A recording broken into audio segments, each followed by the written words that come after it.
Good evening. I'm pleased to welcome you to Legacy Hall of the Creation Museum in northern Kentucky in the metropolitan area of Cincinnati. I'm Tom Foreman from CNN, and I'm pleased to be tonight's moderator for this evolution versus creation debate. This is a very old question. Where did we come from?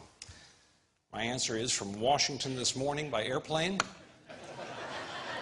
But there is a much more profound, longer answer that people have sought after for a long time. So tonight's question to be debated is the following.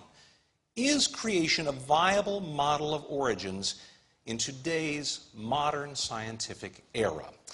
Our welcome extends to hundreds of thousands of people who are watching on the internet at debatelive.org. We're glad you have joined us. Of course, to our auditorium here, all of the folks have joined us as well.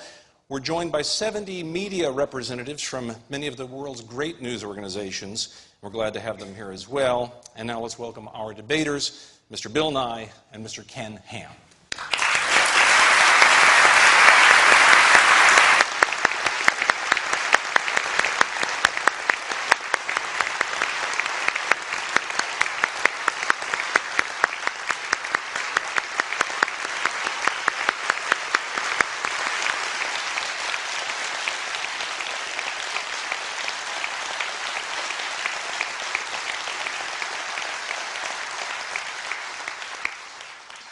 We had a coin toss earlier to determine who would go first of these two men. The only thing missing was Joe Namath in a fur coat.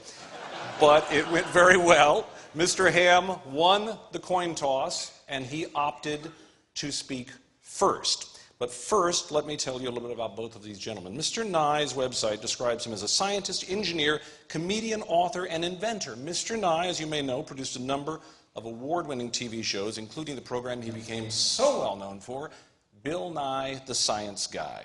While working on the Science Guy show, Mr. Nye won 7 National Emmy Awards for writing, performing, and producing. The show won 18 Emmys in 5 years. In between creating the shows, he wrote 5 kids' books about science, including his latest title, Bill Nye's Great Big Book of Tiny Germs. Bill Nye is the host of 3 television series. His program, The 100 Greatest Discoveries, airs on the Science Channel. The Eyes of Nye airs on PBS stations across the country. He frequently appears on interview programs to discuss a variety of science topics. Mr. Nye serves as executive director of the Planetary Society, the world's largest space interest group. He is a graduate of Cornell with a Bachelor's of Science degree in mechanical engineering. Mr. Ken Ham is the president and co-founder of Answers in Genesis, a Bible-defending organization that upholds the authority of the Scriptures from the very first verse. Mr. Ham is the man behind the popular high-tech Creation Museum where we're holding this debate. The museum has had 2 million visitors in 6 years and has attracted much of the world's media. The Answers in Genesis website is well-trafficked with 2 million visitors alone last month. Mr. Ham is also a best-selling author, a much-in-demand speaker, and the host of a daily radio feature carried on 700-plus stations. This is his second public debate on evolution and creation. The first was at Harvard in the 1990s. Mr. Ham is a native of Australia. He earned a bachelor's degree in applied science with an emphasis in environmental biology from the Queensland Institute of Technology, as well as a diploma of education at the University of Queensland in Brisbane, Australia. And now, Mr. Ham, you opted to go first, so you will be first with your 5-minute opening statement. Well, good evening. I know that not everyone watching this debate will necessarily agree with what I have to say, but I'm an Aussie and live over here in America, and they tell me I have an accent, and so it doesn't matter what I say. Some people tell me, we just like you here saying it. So I hope you enjoy me saying it anyway. Well, the debate topic is this: is creation a viable model of origins in today's modern scientific era? You know, when this was first announced on the internet, there are lots of statements like this one from the Richard Dawkins Foundation: scientists should not debate creationists, period. And this one from one of the Discovery.com websites: should scientists debate creationists? You know, right here I believe there's a gross misrepresentation in our culture.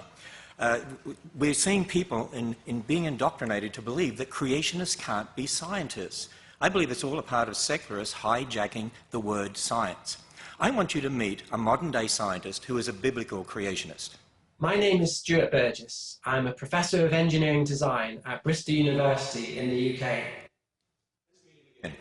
My name is Stuart Burgess. I'm a Professor of Engineering Design at Bristol University in the UK. I have published over 130 scientific papers on the science of design in engineering and biological systems. From my research work, I have found that the scientific evidence fully supports creationism as the best explanation to origins. I've also designed major parts of spacecraft launched by ESA and NASA. So here's a biblical creationist who's a scientist who's also an inventor. And I want young people to understand that.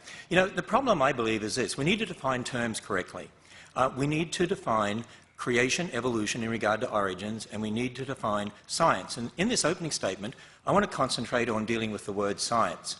I believe the word science has been hijacked by secularists. Now, what is science? Well, the origin of the word comes from the classical Latin scientia, which means to know.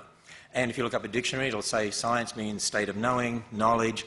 But there's different types of knowledge, and I believe this is where the confusion lies. There's experimental or observational science, as we call it. That's using the scientific method, observation, measurement, experiment, testing. That's what produces our technology, computers, spacecraft, jet planes, smoke detectors, looking at DNA, antibiotics, medicines and vaccines. You see, all scientists, whether creationists or evolutionists, actually have the same observational or experimental science.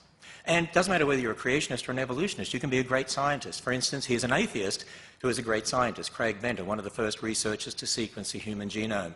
Or Dr. Raymond Damadian. He is a man who invented the MRI scanner and revolutionized medicine. He's a biblical creationist. But I want us to also understand molecules to man evolution belief has nothing to do with developing technology. You see, when we're talking about origins, we're talking about the past. We're talking about our origins. We weren't there. You can't observe that, whether it's molecules to man evolution or whether it's a creation account. When you're talking about the past, we like to call that origins or historical science, knowledge concerning the past. Here at the Creation Museum, we make no apology about the fact that our origins or historical science actually is based upon the biblical account of origins. Now, when you research science textbooks being used in public schools, what we found is this. By and large, the origins or historical science is based upon man's ideas about the past, for instance, the ideas of Darwin. And our research has found that public school textbooks are using the same word science for observational science and historical science. They arbitrarily define science as naturalism and outlaw the supernatural. They present molecules to man evolution as fact. They are imposing, I believe, the religion of naturalism or atheism on generations of students. You see, I assert that the word science has been hijacked by secularists in teaching evolution to force the religion of naturalism on generations of kids. Secular evolutionists teach that all life developed by natural processes from some primordial form, that man is just an evolved animal, which has great bearing on how we view life and death. For instance, as Bill states, it's very hard to accept for many of us that when you die, it's over. But you see, the Bible gives a totally different account of origins, of who we are, where we came from, the meaning of life and our future. That through one man sin entered the world and death through sin, but that God so loved the world that he gave his only begotten Son, whoever believes in him should not perish and have everlasting life. So, is creation a viable model of origins in today's modern scientific era? I say the creation-evolution debate is a conflict between two philosophical worldviews based on two different accounts of origins or science beliefs, and creation is the only viable model of historical science confirmed by observational science in today's modern scientific era. And that is time. I have the unenviable job of being the timekeeper here. So I'm like the referee in football that you don't like. But I will periodically, if either one of our debaters runs over on anything, I will stop them in the name of keeping it fair for all. Mr. Ham, thank you for your comments. Now it's Mr. Nye's turn for a 5-minute opening statement. Mr. Nye. Thank you. It's a pleasure to be here. I very much appreciate you including me in your facility here. Now, looking around the room, I think I see just one bow tie. Is that right? Just one. I'm telling you, once you try. Oh, yes, two. That's great. I started wearing bow ties when I was young in high school. My father showed me how, his father showed him. And there's a story associated with this, which I find remarkable. My grandfather was in the Rotary, and he attended a convention in Philadelphia. And even in those days, at the turn of the last century, people rented tuxedos. And the tuxedo came with a bow tie, untied bow tie. So he didn't know how to tie it, so wasn't sure what to do, but he just took a chance. He went to the hotel room next door, knocked on the door, excuse me, can you help me tie my tie? And the guy said, sure, lie down on the bed. So my grandfather, I mean, he wanted to have the tie on, wasn't sure what he was getting into, so he is said to have lain on the bed, and the guy tied a perfect bow tie knot, and quite reasonably, my grandfather said, thank you. Why'd I have to lie down on the bed? The guy said, I'm an undertaker. It's really the only way I know how to do it. Now, that story was presented to me as a true story. It may or may not be. But it gives you something to think about, and it's certainly something to remember. So here tonight, we're going to have two stories, and we can compare Mr. Ham's story to the story from what I will call the outside, from mainstream science. The question tonight is, does Ken Ham's creation model hold up? Is it viable? So let me ask you all, what would you be doing if you weren't here tonight?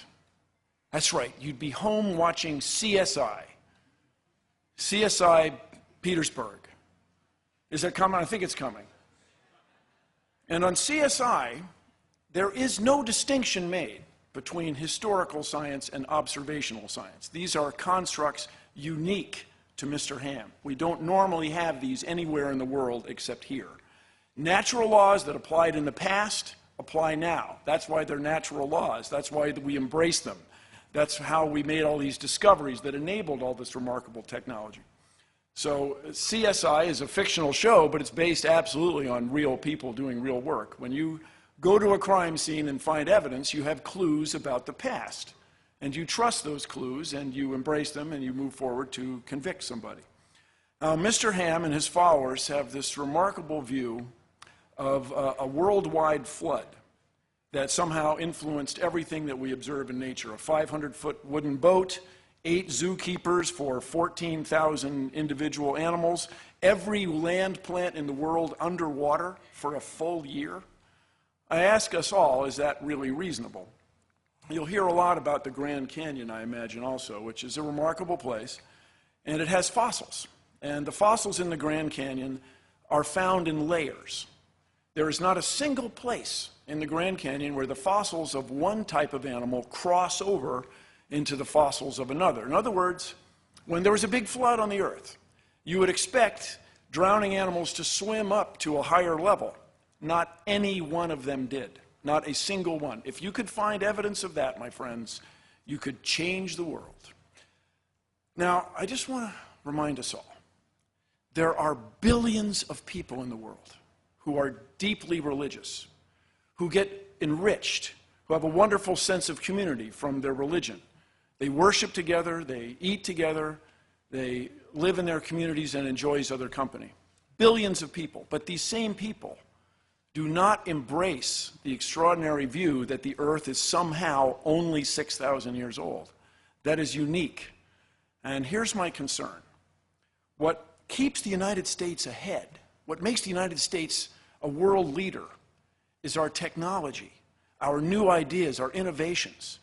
If we continue to eschew science, eschew the process, and try to divide science into observational science and historic science, we are not going to move forward. We will not embrace natural laws. We will not make discoveries. We will not invent and innovate and stay ahead.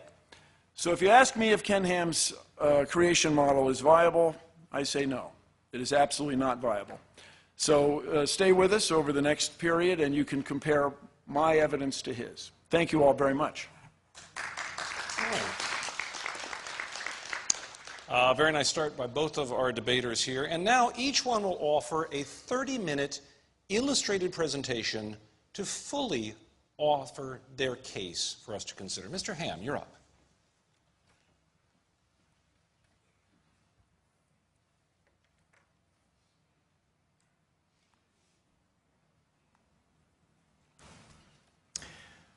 Well, the debate topic was, is creation a viable model of origins in today's modern scientific era? And I made this statement at the end of my opening statement. Creation is the only viable model of historical science confirmed by observational science in today's modern scientific era. And I said, what we need to be doing is actually defining our terms, and particularly three terms: science, creation, and evolution. Now, I discussed the meaning of the word science and what is meant by experimental or observational science briefly, and that both creationists and evolutionists can be great scientists, for instance. I mentioned Craig Venter, a biologist. He's an atheist, and he's a great scientist. He was one of the first researchers to sequence the human genome. I also mentioned Dr. Raymond Damadian, who actually invented the MRI scanner.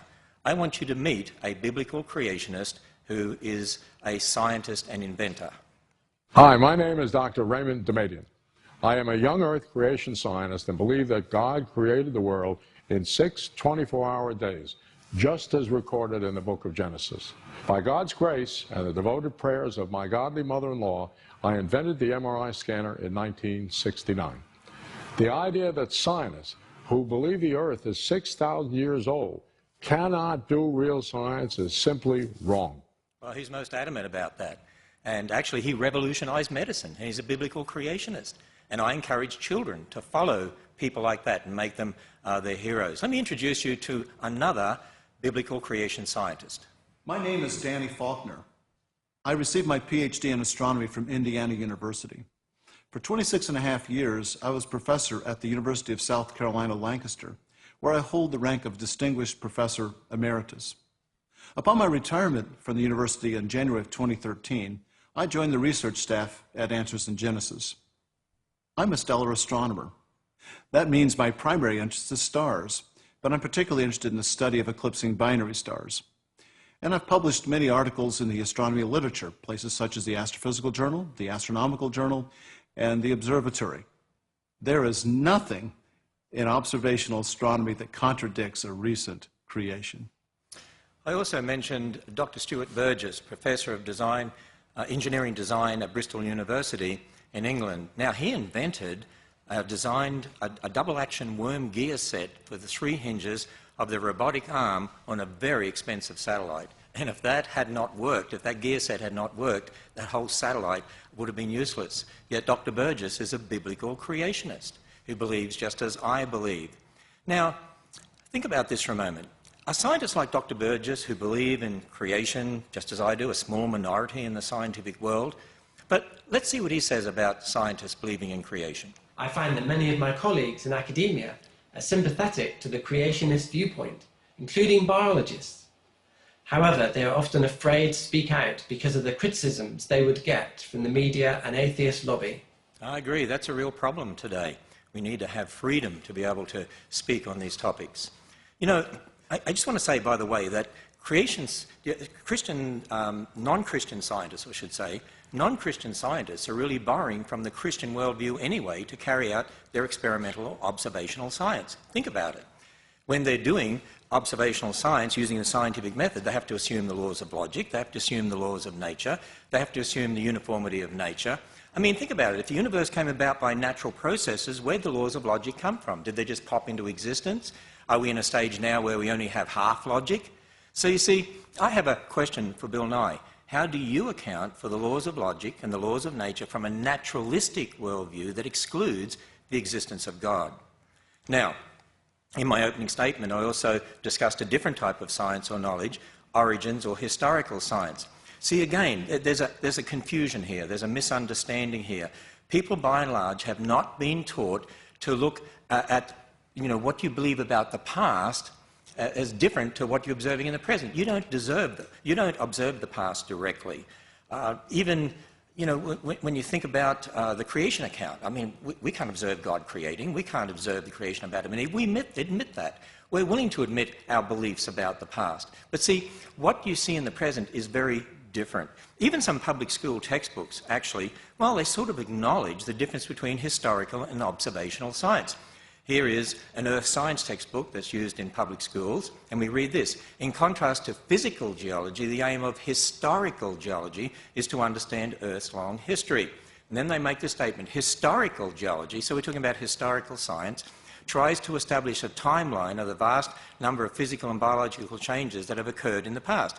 We study physical geology before historical geology because we first must understand how Earth works before we try to unravel its past. In other words, we observe things in the present and then, okay, we're assuming that that's always happened in the past and we're going to try and figure out how this happened. See, there is a difference between what you observe and what happened in the past. Let me illustrate it this way. If Bill Nye and I went to the Grand Canyon, we could agree that that's a Coconino sandstone in the Hermit Shale, and there's the boundary. They're sitting one on top of the other. We could agree on that. But do you know what we would disagree on? I mean, we could even analyse the minerals and agree on that. But we would disagree on how long it took to get there.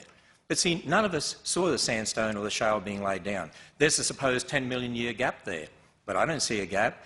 But that might be different to what Bill Nye would see. But see, there's a difference between what you actually observe directly and then your interpretation in regard to the past.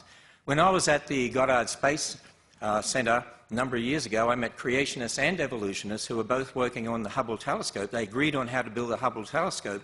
You know what they disagreed on? Well, they disagreed on how to interpret the data that telescope obtained in regard to the age of the universe. And, you know, we could go on and talk about lots of other similar sorts of things. For instance, I've heard Bill Nye talk about how a smoke detector works using the radioactive element americium. And you know what? I totally agree with him on that. We agree how it works. We agree how radioactivity enables that to work. But if you're then going to use radioactive elements and talk about the age of the Earth, you've got a problem because you weren't there. We've got to understand parent elements, daughter elements, and so on.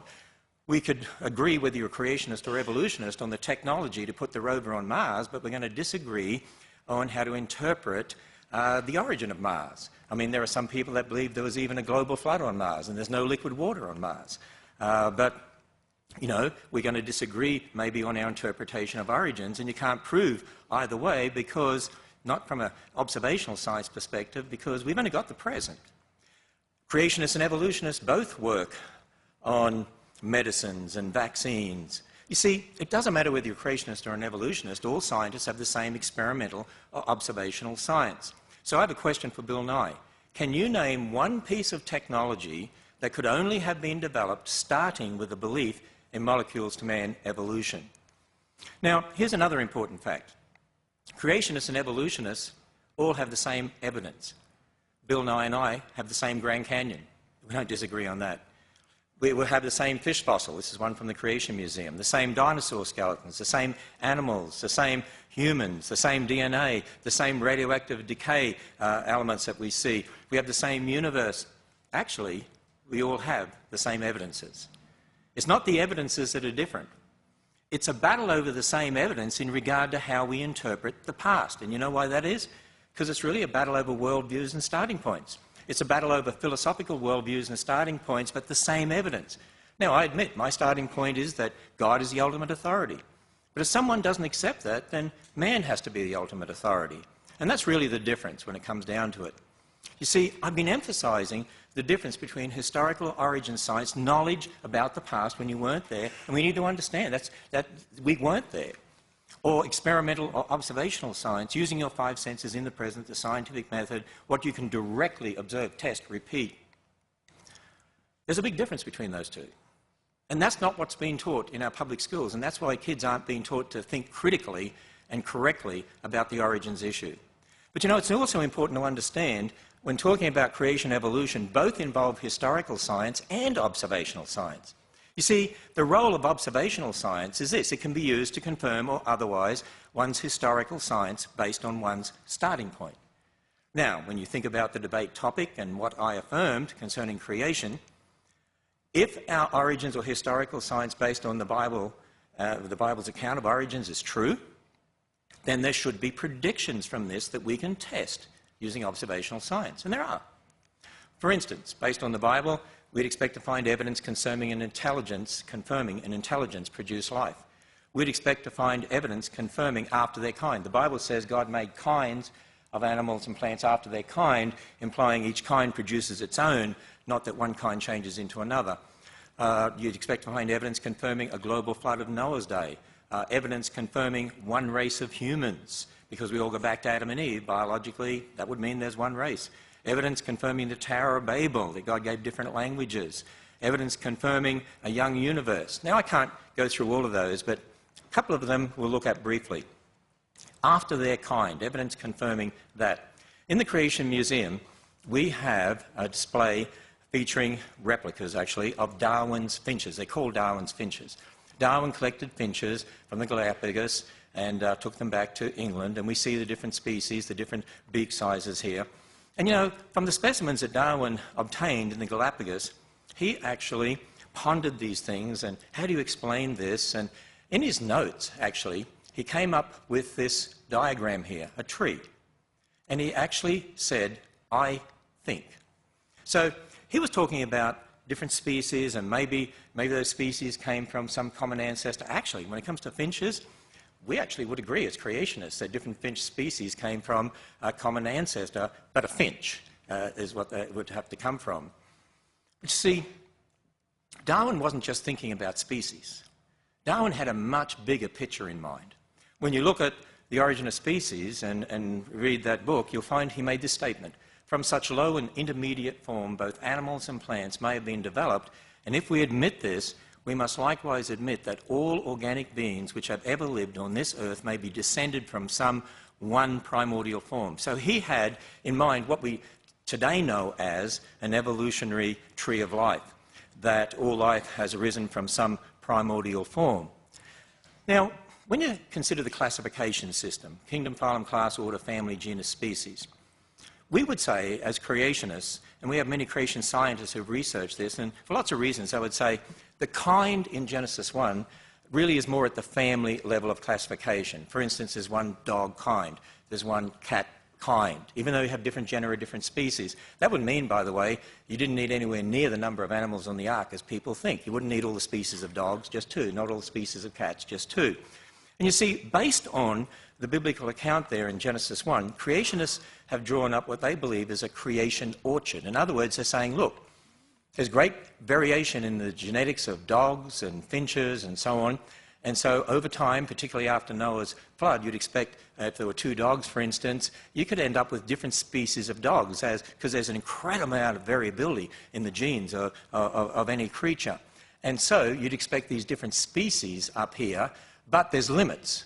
Dogs will always be dogs, finches will always be finches.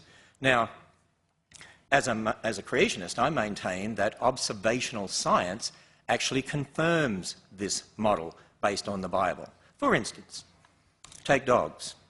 Okay? In a scientific paper dated January 2014, that's this year, scientists working at the University of California stated this: we provide several lines of evidence supporting a single origin for dogs and disfavouring alternative models in which dog lineages arise separately from geographically distinct wolf populations. And they put this diagram in the paper. By the way, that diagram is very, very similar to this diagram that creationists proposed based upon the creation account in Genesis. In other words, you have a common dog ancestor that gives rise to the different species of dogs, and that's exactly what we're saying here. Now, in the Creation Museum, we actually show the finches here, and you can see the finches with their different beaks beside dog skulls, different species of dogs. By the way, there's more variation in the dog skulls here than there are in these finches. Yet the dogs, well, that's never used as an example of evolution, but the finches are. Particularly in the public school textbooks, students are taught, see the changes that are occurring here? And here's another problem that we've got. Not only has the word science been hijacked by secularists, I believe the word evolution has been hijacked by secularists. The word evolution has been hijacked using what I call a bait and switch. Let me explain to you. The word evolution is being used in public school textbooks, and we often see it in documentaries and so on. It's used for observable changes that we would agree with, and then used for unobservable changes, such as molecules to man. Let me explain to you what's really going on, because I was a science teacher in the public schools, and I know what the students were taught, and I check the public school textbooks anyway to know what they're taught. See, students are taught today, look, there's all these different animals, plants, but they're all part of this great big tree of life that goes back to some primordial form. And look, we see changes in finches, changes in dogs, and so on. Now, we don't deny the changes. You see that. You see different species of finches, different species of dogs. But then they put it all together in this evolutionary tree, but that's what you don't observe. You don't observe that. That's belief there. That's their historical science. I would say was wrong. But you know what you do observe different species of dogs, different species of finches, but then there are limits, and you don't see one kind changing into another. Actually, we're told that if you teach creation in the public schools, that's teaching religion. If you teach evolution, that's science. And I'm going to say, wait a minute. Actually, the creation model here, based upon the Bible, observational science confirms this. This is what you observe. You don't observe this tree. Actually, it's the public school textbooks that are teaching a belief, imposing it on students, and they need to be teaching them observational science to understand the reality of what's happening. Now, what we found is that public school textbooks present the evolutionary tree as science, but reject the creation orchard as religion. But observational science confirms the creation orchard. So public school textbooks are rejecting observational science and imposing a naturalistic religion on students. The word evolution has been hijacked using a bait and switch to indoctrinate students to accept evolutionary belief as observational science. Let me introduce you to another scientist, Richard Lenski, Michigan State University. He's a great scientist. He's known for culturing E. coli in the lab. And he found there were some E. coli that actually seemed to develop the ability to grow on substrate, on citrate in substrate.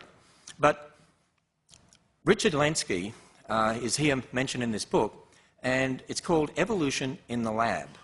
So the ability to grow on citrate is said to be evolution. And there are those that say, hey, this is against the creationists. For instance, Jerry Coyne from the University of Chicago says, Lenski's experiment is also yet another poke in the eye for anti-evolutionists. He says the thing I like most is that it says you can get these complex traits evolving by a combination of unlikely events. But is it a poke in the eye for anti-evolutionists? Is it really seeing complex traits evolving?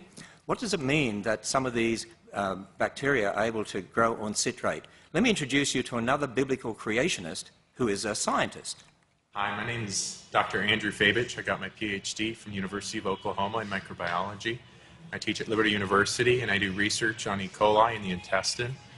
I've published in secular journals from the American Society for Microbiology, including infection immunity and applied environmental microbiology, as well as several others. My work has been cited even the past year in the journals Nature, Science Translational Medicine, Public Library of Science, Public Library of Science Genetics.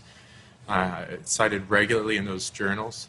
And while I was taught nothing but evolution, I don't accept that position, and I do my research from a creation perspective.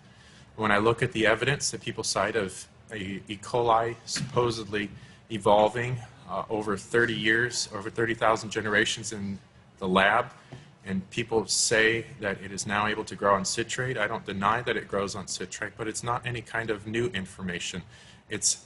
The information's already there, and it's just a switch that gets turned on and off, and that's what they reported in there. There's nothing new. See, students need to be told what's really going on here. Certainly there's change, but it's not change necessary for molecules to man. Now, we could look at other predictions. What about evidence confirming one race? Well, when we look at the human population, we see lots of differences. But based on Darwin's ideas of human evolution as presented in The Descent of Man, I mean, Darwin did teach in The Descent of Man there are lower races and higher races. Would you believe that back in the 1900s, one of the most popular biology textbooks used in the public schools in America taught this? At the present time, there exist upon Earth 5 races, or varieties of man, and finally the highest type of all, the Caucasians, represented by the civilized white inhabitants of Europe and America. Can you imagine if that was in the public schools today? And yet, that's what was taught, but it was based on Darwin's ideas that are wrong. You have a wrong foundation. You're going to have a wrong worldview. Now, had they started from the Bible and from the creation account in the Bible, what does it teach? Well, we're all descendants of Adam and Eve. We go through the Tower of Babel, different languages, so different people groups formed, distinct characteristics, but we'd say, you know what, that means there's biologically only one race of humans. Well, I mentioned Dr. Venter before, and he was a researcher with the Human Genome Project, and you'll remember in the year 2000, this was headline news, and what we read was this: they had put together a draft of the entire sequence of the human genome and unanimously declared there is only one race, the human race. Wow, who would have guessed?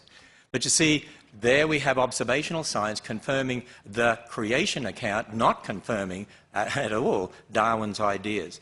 Now, there's much more that could be said on each of these topics. Obviously, you can't do that in a short time like this, and you could do a lot more research. I suggest you visit our website at Answers in Genesis for a lot more information.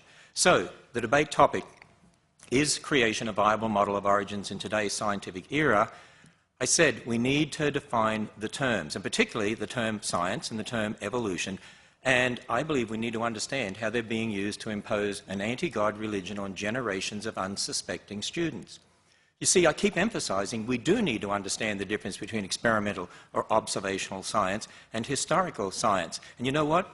The secularists don't like me doing this because they don't want to admit that there's a belief aspect to what they're saying, and there is, and they can't get away from it.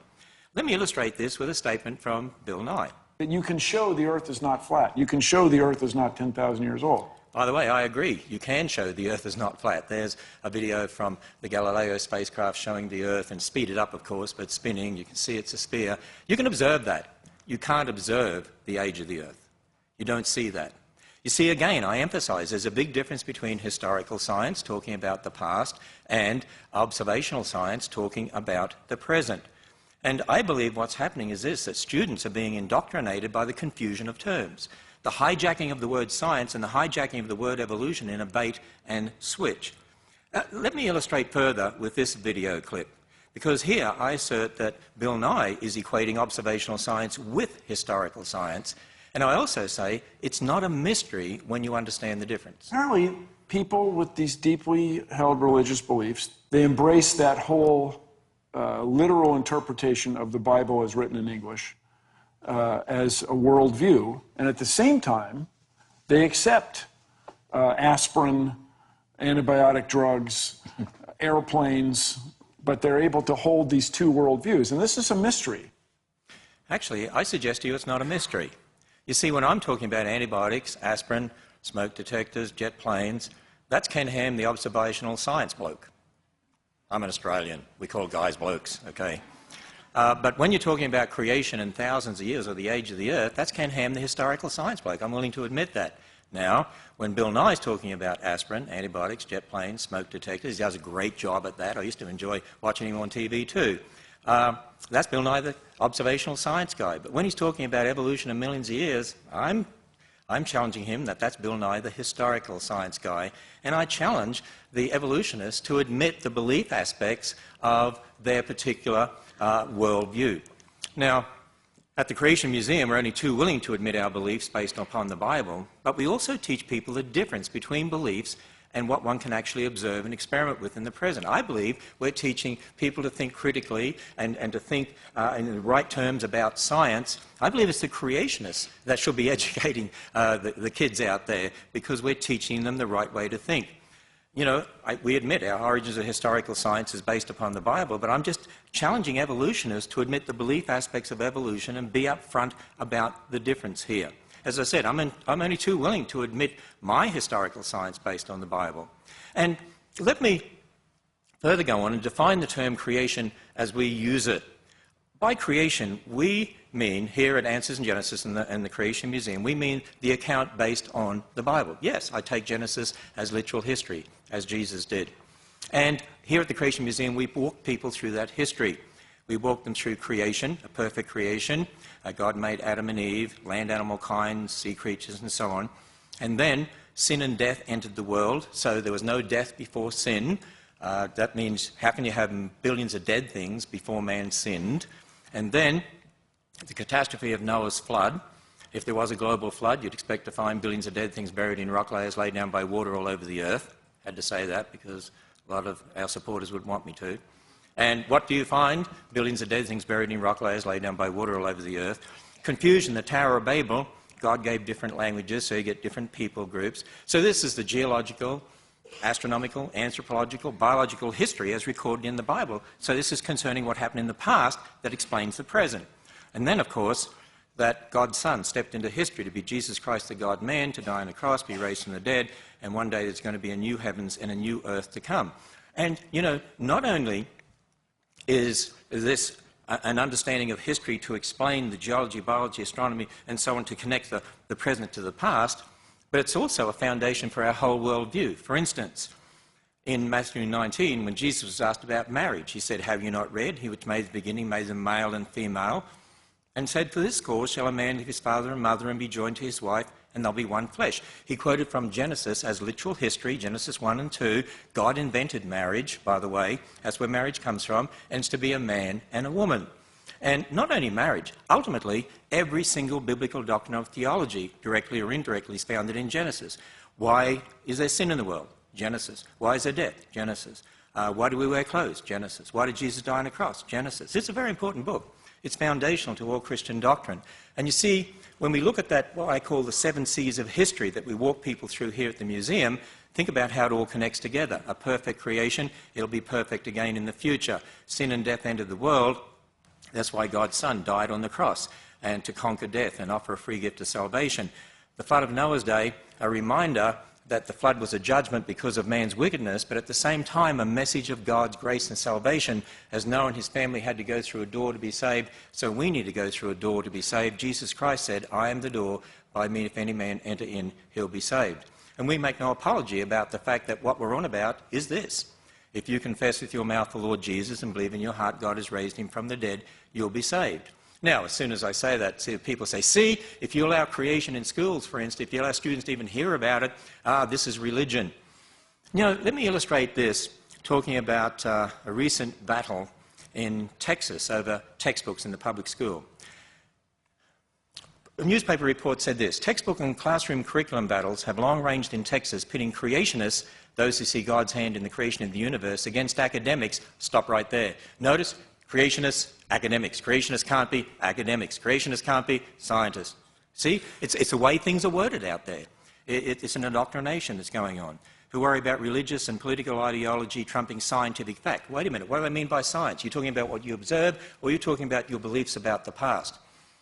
Now, Kathy Miller is the president of the Texas Freedom Network, and she's vocally spoken out. She's spoken out about this textbook battle there in Texas. And the mission statement of the organisation she's president of says, the Texas Freedom Network advances a mainstream agenda of religious freedom and individual liberties to counter the religious right. Religious freedom, individual liberties. And then she makes this statement: science education, what does she mean by science, should be based on mainstream science education, not on personal ideological beliefs of unqualified reviewers.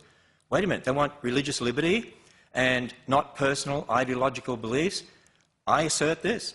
Public school textbooks are using the same word science for observational and historical science. They arbitrarily define science as naturalism and outlaw the supernatural. They present molecules to man evolution as fact, and they're imposing the religion of naturalism on generations of students. They're imposing their ideology on the students, that everything's explained by natural processes. That is a religion. What does she mean by religious liberty? They tolerate their religion. See, the battle is really about authority. It's more than just science or evolution or creation. It's about who is the authority in this world, man or God. If you start with naturalism, then what about morals? Who decides right and wrong? Well, it's subjective. Marriage, well, whatever you want it to be. Get rid of old people. I mean, why not? I mean, they're just animals. They're costing us a lot of money. Abortion, get rid of spare cats, get rid of spare kids. We're all animals. But if you start from God's word, there are moral absolutes. God decides right and wrong. Marriage, one man and one woman. Sanctity of life. We care for old people. They're made in the image of God. Life begins at fertilization, so abortion is killing a human being. We do see the collapse of Christian morality in our culture and increasing moral relativism because generations of kids are being taught the religion of naturalism and that the Bible can't be trusted.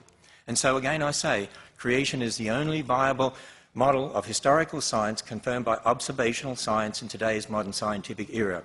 You know what? I'm a science teacher. I want to see kids taught science. I love science. I want to see more Dr. Demadians in the world. You know, if we teach them the whole universe is a result of natural processes and not designed by a creator God, they might be looking in the wrong places or have the wrong idea when they're looking at the creation in regard to how you develop technology, because if they look on it as just random processes, that could totally influence the way they think. If they understand it was a perfect world marred by sin, that could have a great effect on how they then look for overcoming diseases and problems in the world.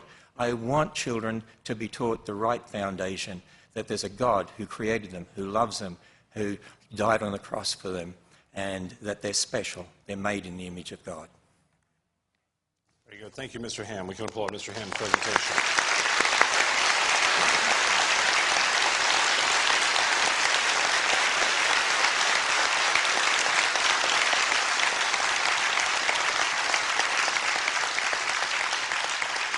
And you know, it did occur to me when you had my old friend Larry King up there, you could have just asked him. He's been around a long time, and he's a smart guy. He could probably answer it for all of us. Now, let's all be attentive to Mr. Nye as he gives us his 30-minute presentation.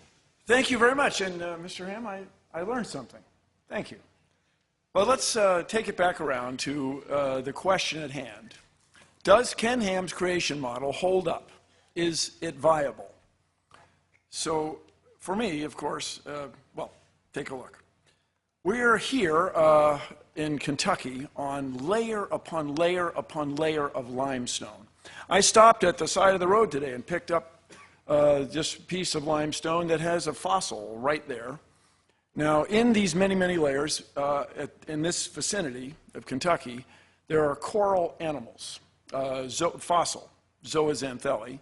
And when you look at it closely, you can see that they live their entire lives. They lived typically 20 years, sometimes more than that, if the water conditions are correct.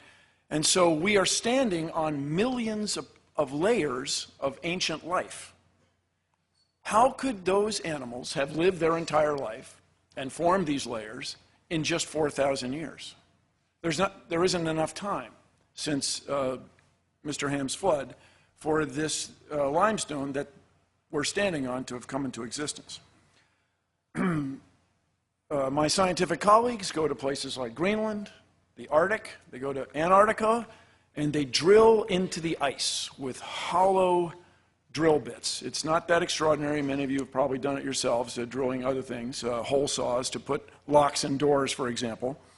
And we pull out long cylinders of ice, long ice rods. And these are made of snow. And by long tradition, it's called snow ice. And snow ice forms over the winter as snowflakes fall and are crushed down by subsequent layers. They're crushed together and trapping the little bubbles. And the little bubbles must needs be ancient atmosphere. There's nobody running around with a hypodermic needle squirting ancient atmosphere into the bubbles. And we find certain of these cylinders to have 680,000 layers. 680,000 snow, winter, summer cycles.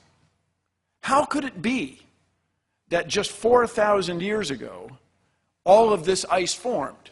Let's just run some numbers. This is some scenes from lovely Antarctic. Let's say we have 680,000 layers of snow ice and 4,000 years since the Great Flood. That would mean we'd need 170 winter, summer cycles every year for the last 4,000 years. I mean, wouldn't someone have noticed that? Wow, wouldn't someone have noticed that there's been winter, summer 170 times one year? If we go to California, we find enormous stands of bristlecone pines. Some of them are over 6,000 years old, 6,800 years old. There's a famous tree in Sweden, Old Tycho, is 9,550 years old. How could these trees be there if there was an enormous flood just 4,000 years ago? You can try this yourself, everybody. I don't mean to be mean to trees, but get a sapling and put it underwater for a year. It will not survive in general, nor will its seeds. They just won't make it. So how could these trees be that old if the Earth is only 4,000 years old? Now, when we go to the Grand Canyon, which is an astonishing place, and I recommend to everybody in the world to someday visit the Grand Canyon, you find layer upon layer of ancient rocks. And if there was this enormous flood that you speak of, wouldn't there have been churning and bubbling and roiling? How would these things have settled out?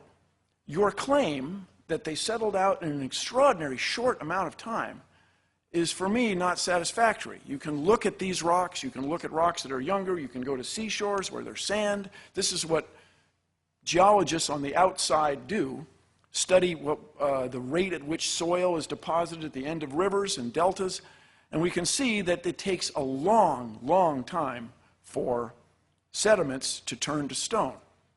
Also, in this picture, you can see where one type of sediment has intruded on another type.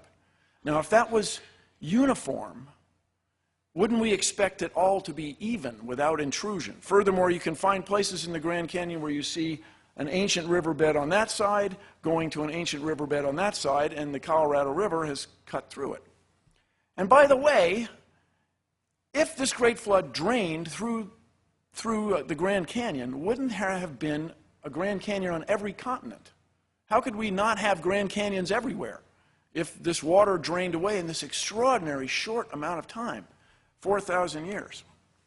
Now, when you look at these layers carefully, you find these beautiful fossils. And when I say beautiful, I am inspired by them. They're remarkable because we are looking at the past. You find down low, you'll find what you might consider as rudimentary sea animals. Up above, you'll find the famous trilobites. Above that, you might find some clams, some oysters. And above that, you find some mammals. You never, ever find a higher animal mixed in with a lower one. You never find a lower one trying to swim its way to the higher one. If it all happened in such an extraordinary short amount of time, if this water drained away just like that, wouldn't we expect to see some turbulence? And by the way, anyone here, really, if you can find one example of that anywhere in the world, the scientists of the world challenge you. They would embrace you. You would be a hero. You would change the world if you could find one example of that anywhere. People have looked and looked and looked. They have not found a single one. Now, here's an interesting thing. These are fossil skulls that people have found all around the world. It's by no means representative of all the fossil skulls that have been found, but these are all over the place. Now, if you were to look at these, I can assure you not any of them is a gorilla, right? If, as Mr. Ham and his associates claim, there was just man and then everybody else, there were just humans and all other species, where would you put modern humans among these skulls? How did all these skulls get all over the earth in these extraordinary fashion? Where would you put us? Well, I can tell you we are on there, and I encourage you, when you go home, to look it up. Now, one of the extraordinary claims associated with Mr. Ham's worldview is that this giant boat, very large wooden ship, went aground safely on a mountain in the Middle East, what we now call the Middle East. And so places like Australia are populated then by animals who somehow managed to get from the Middle East all the way to Australia in the last 4,000 years. Now, that to me is an extraordinary claim. We would expect then, somewhere between the Middle East and Australia, we would expect to find evidence of kangaroos. We would expect to find some fossils, some bones. In the last 4,000 years, somebody would have been hopping along there and died along the way, and we'd find them. And furthermore, there's a claim that there was a land bridge that allowed these animals to get from Asia all the way to the continent of Australia, and that land bridge has disappeared in the last 4,000 years. No navigator, no diver, no U.S. Navy submarine, no one's ever detected any evidence of this, let alone any fossils of kangaroos. So your expectation is not met. It doesn't seem to hold up. So let's see, if there are 4,000 years since Ken Ham's flood, and let's say, as he said many times, there are 7,000 kinds. Today, the very, very lowest estimate is that there are about 8.7 million species But a much more reasonable estimate is it's 50 million or even 100 million when you start counting the viruses and the bacteria and all the beetles that must be extant in the tropical rainforest that we haven't found. So we'll take a number which I think is pretty reasonable, 16 million species today, okay?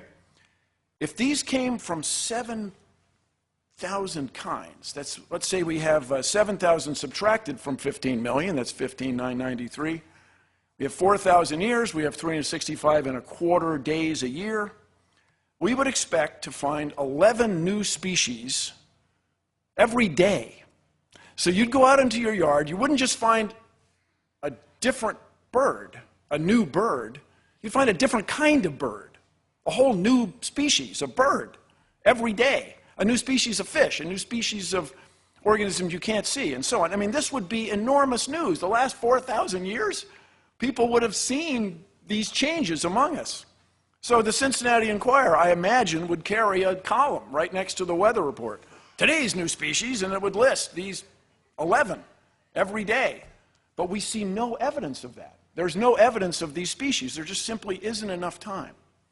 Now, as you may know, I was graduated from engineering school, and I got a job at Boeing. I worked on 747s. Okay, everybody relax. I was very well supervised. Everything's fine. There's a tube in the 747 I kind of think of as my tube. But that aside, I traveled the highways of Washington State quite a bit. I was a young guy. I had a motorcycle. I used to go mountain climbing in Washington State, Oregon. And you can drive along and find these enormous boulders on top of the ground. Enormous rocks, huge, sitting on top of the ground. Now, out there in regular academic pursuits, regular geology, people have discovered that there used to be a lake in what is now Montana, which we charmingly refer to as Lake Missoula. It's not there now, but the evidence for it, of course, is, if I may, overwhelming. And so an ice dam would form at Lake Missoula, and once in a while it would break. It would build up and break, and there were multiple floods in my old state of Washington State. But just before we go on, let me just say, go Seahawks. That was very gratifying. Very gratifying for me. Anyway, you drive along the road, and there are these rocks. So if, as is asserted here at this facility, that the heavier rocks would sink to the bottom during a flood event, the big rocks, and especially their shape, instead of aerodynamic, the hydrodynamic, the water-changing shape, as water flows past. You'd expect them to sink to the bottom. But here are these enormous rocks right on the surface, and there's no shortage of them. If you go driving in Washington State or Oregon, they're readily available. So how could those be there if the Earth is just 4,000 years old? How could they be there if this one flood caused that? Another remarkable thing I'd like everybody to consider, inherent in this worldview, is that somehow Noah and his family were able to build a wooden ship that would house 14,000 individuals. There are 7,000 kinds, and there's a boy and a girl for each one of those. So it's about 14,008 people. And these people were unskilled. As far as anybody knows, they had never built a wooden ship before. Furthermore, they had to get all these animals on there, and they had to feed them, and I understand that Mr. Ham has some explanations for that, which I frankly find extraordinary, but this is the premise of the bit. And we can then run a test, a scientific test. People in the early 1900s built an extraordinarily large wooden ship, the Wyoming. It was a 6-masted schooner, the largest one ever built. It had a motor on it for winching cables and stuff. But this boat had a great difficulty. It was not as big as the Titanic, but it was a very long ship. It would twist in the sea. It would twist this way, and this way. And in all that twisting, it leaked. It leaked like crazy. The crew could not keep the ship dry. And indeed, it eventually foundered and sank, loss of all 14 hands. So there were 14 crewmen, aboard a ship built by very, very skilled shipwrights in New England. These guys were the best in the world at wooden shipbuilding. And they couldn't build a boat as big as the Ark is claimed to have been. Is that reasonable? Is that possible? That the best shipbuilders in the world couldn't do what 8 unskilled people, men and their wives, were able to do. If you visit the National Zoo in Washington, D.C., it's 163 acres, and they have 400 species. By the way, this picture that you're seeing was taken by spacecraft in space, orbiting the Earth. If you told my grandfather, let alone my father, that we had that capability, they would have been amazed. That capability comes from our fundamental understanding of gravity, of material science, of physics, and life science, where you go looking. This place is often, as any zoo, is often deeply concerned and criticized for how it treats its animals. They have 400 species on 163 acres, 66 hectares. Is it reasonable that Noah and his colleagues, his family, were able to maintain 14,000 animals and themselves and feed them aboard a ship that was bigger than anyone's ever been able to build? Now, here's the thing. What we want in science, science as practiced out on the outside, is an ability to predict. We want to have a natural law that is so obvious and clear, so well understood, that we can make predictions about what will happen. We can predict that we can put a spacecraft in orbit and take a picture of Washington, D.C. We can predict that if we provide this much room for an elephant, it will live healthily for a certain amount of time. So I'll give you an example. In the explanation provided by traditional science of how we came to be, we find, as Mr. Ham alluded to many times in his recent remarks, we find a sequence of animals in what generally is called the fossil record. This would be to say, when we look at the layers that you find in Kentucky, you look at them carefully, you find a sequence of animals, a succession.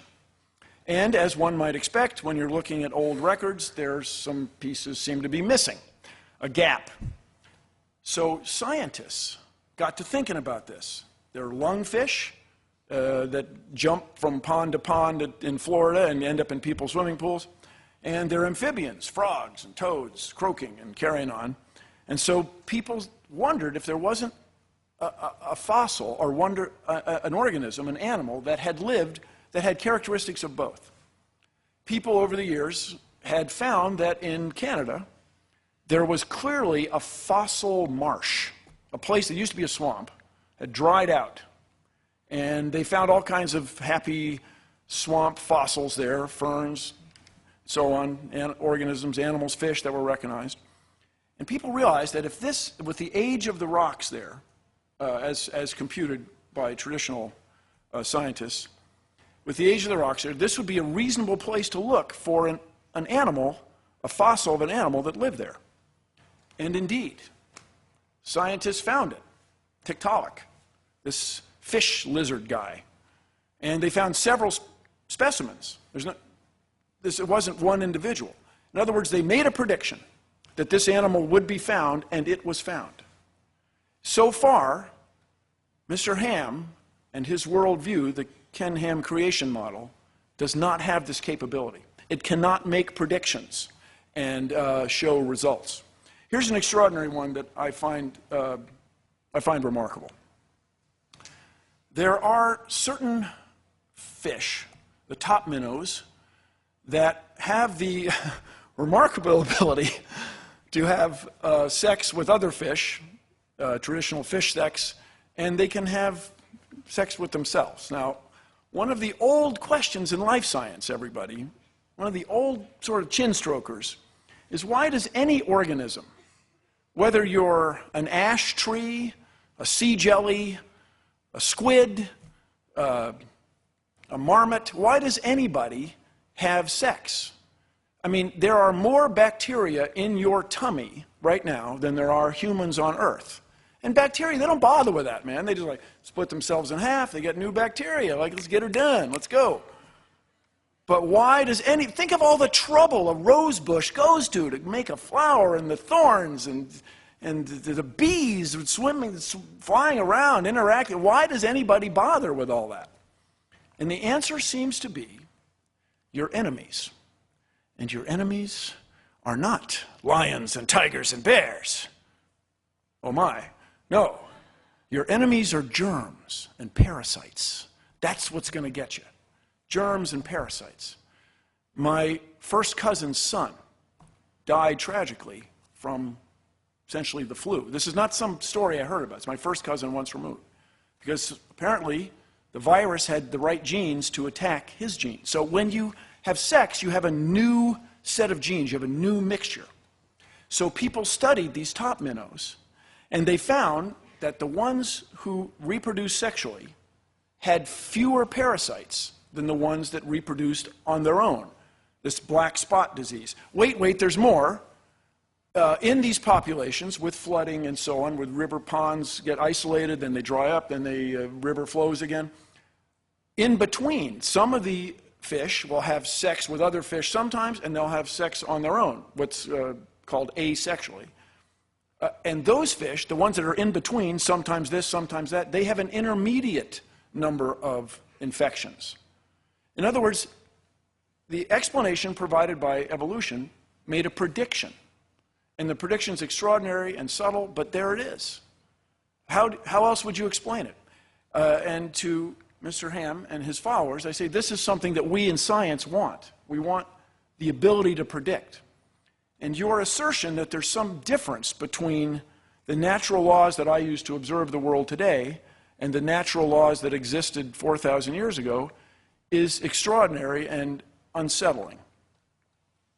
I travel around. I have a great many family members in Danville, Virginia, one of the U.S.'s most livable cities. It's lovely. And I was driving along, and there was a sign in front of a church, Big Bang Theory, you got to be kidding me, God. Now, everybody, why would someone at the church, a pastor, for example, put that sign up unless he or she didn't believe that the Big Bang was a real thing? I just want to review briefly with everybody why we accept, in the outside world, why we accept the Big Bang. Edwin Hubble, oh, sorry, there you go. You got to be kidding me, God.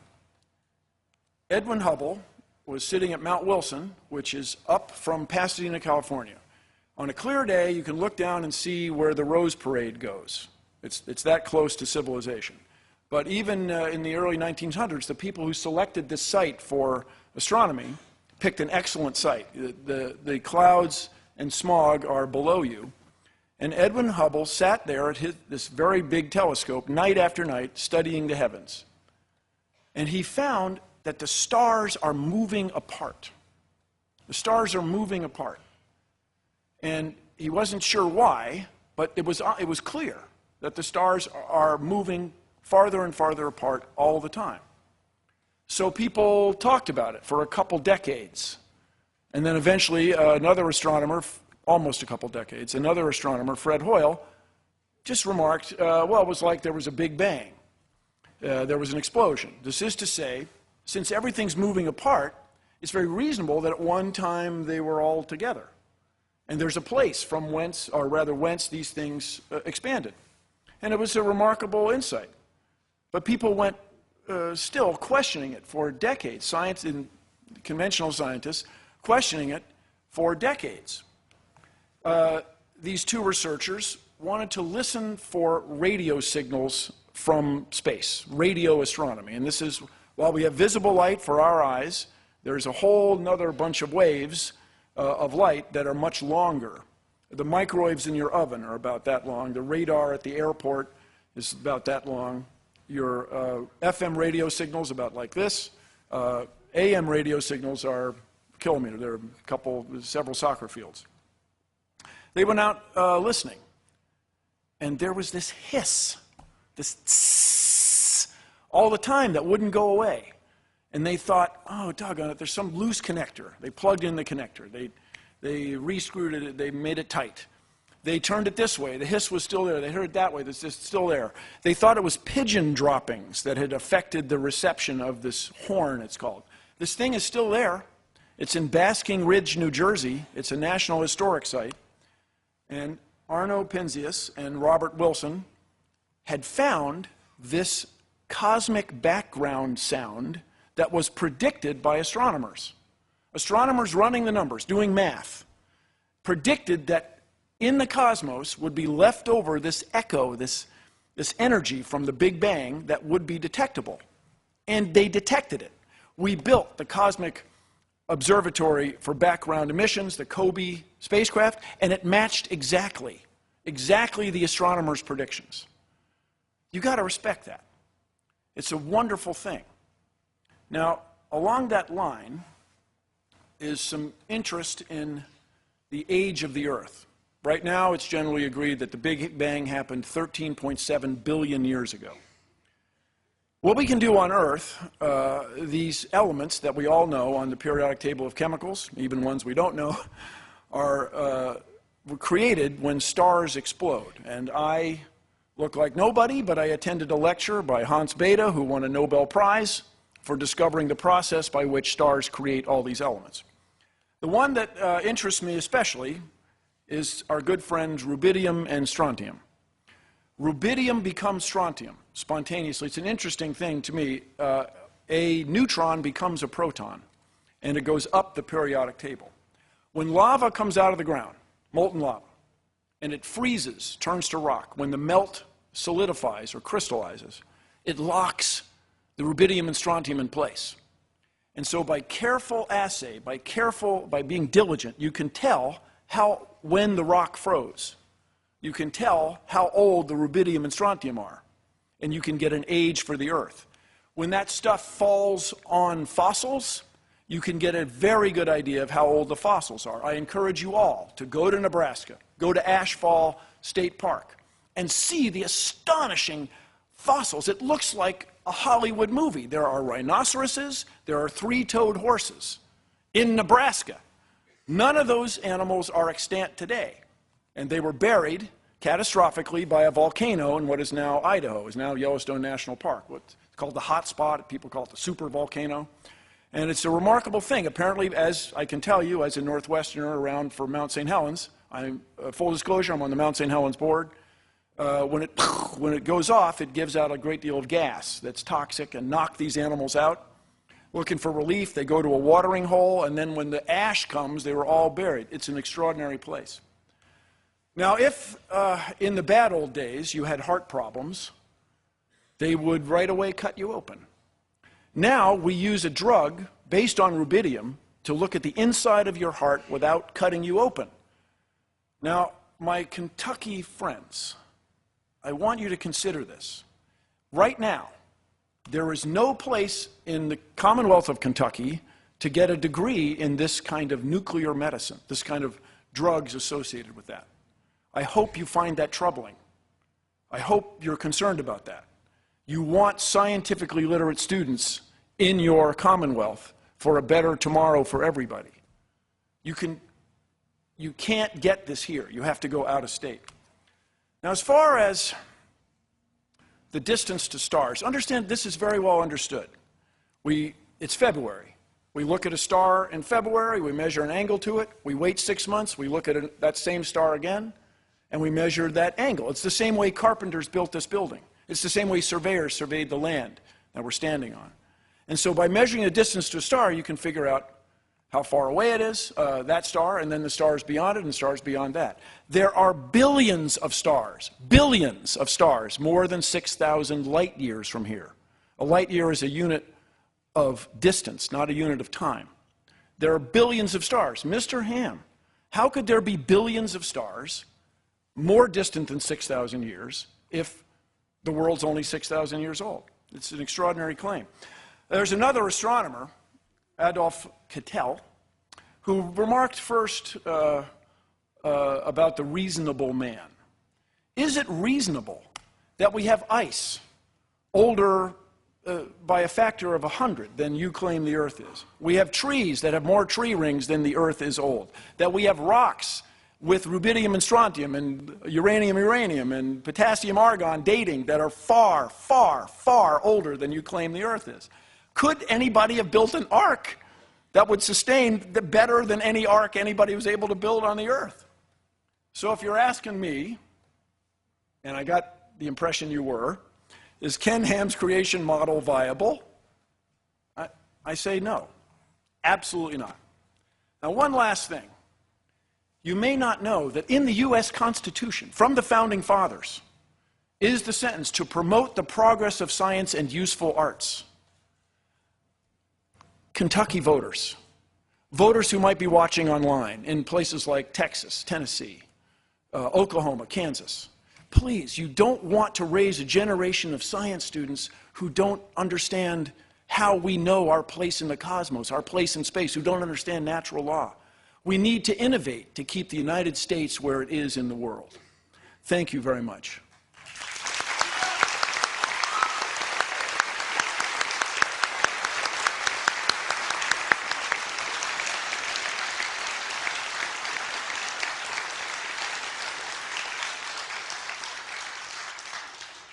That's a lot to take in. I hope everybody's holding up well. It's a lot of information. What we're going to have now is a 5-minute rebuttal time for each gentleman to address the other one's comments, and then there will be a 5-minute counter-rebuttal after that. Things are going to start moving a little more quickly now, so at this point in particular, I want to make sure we don't have applauding or anything else going on that slows it down. So, Mr. Ham, if you'd like to begin with your 5-minute rebuttal first.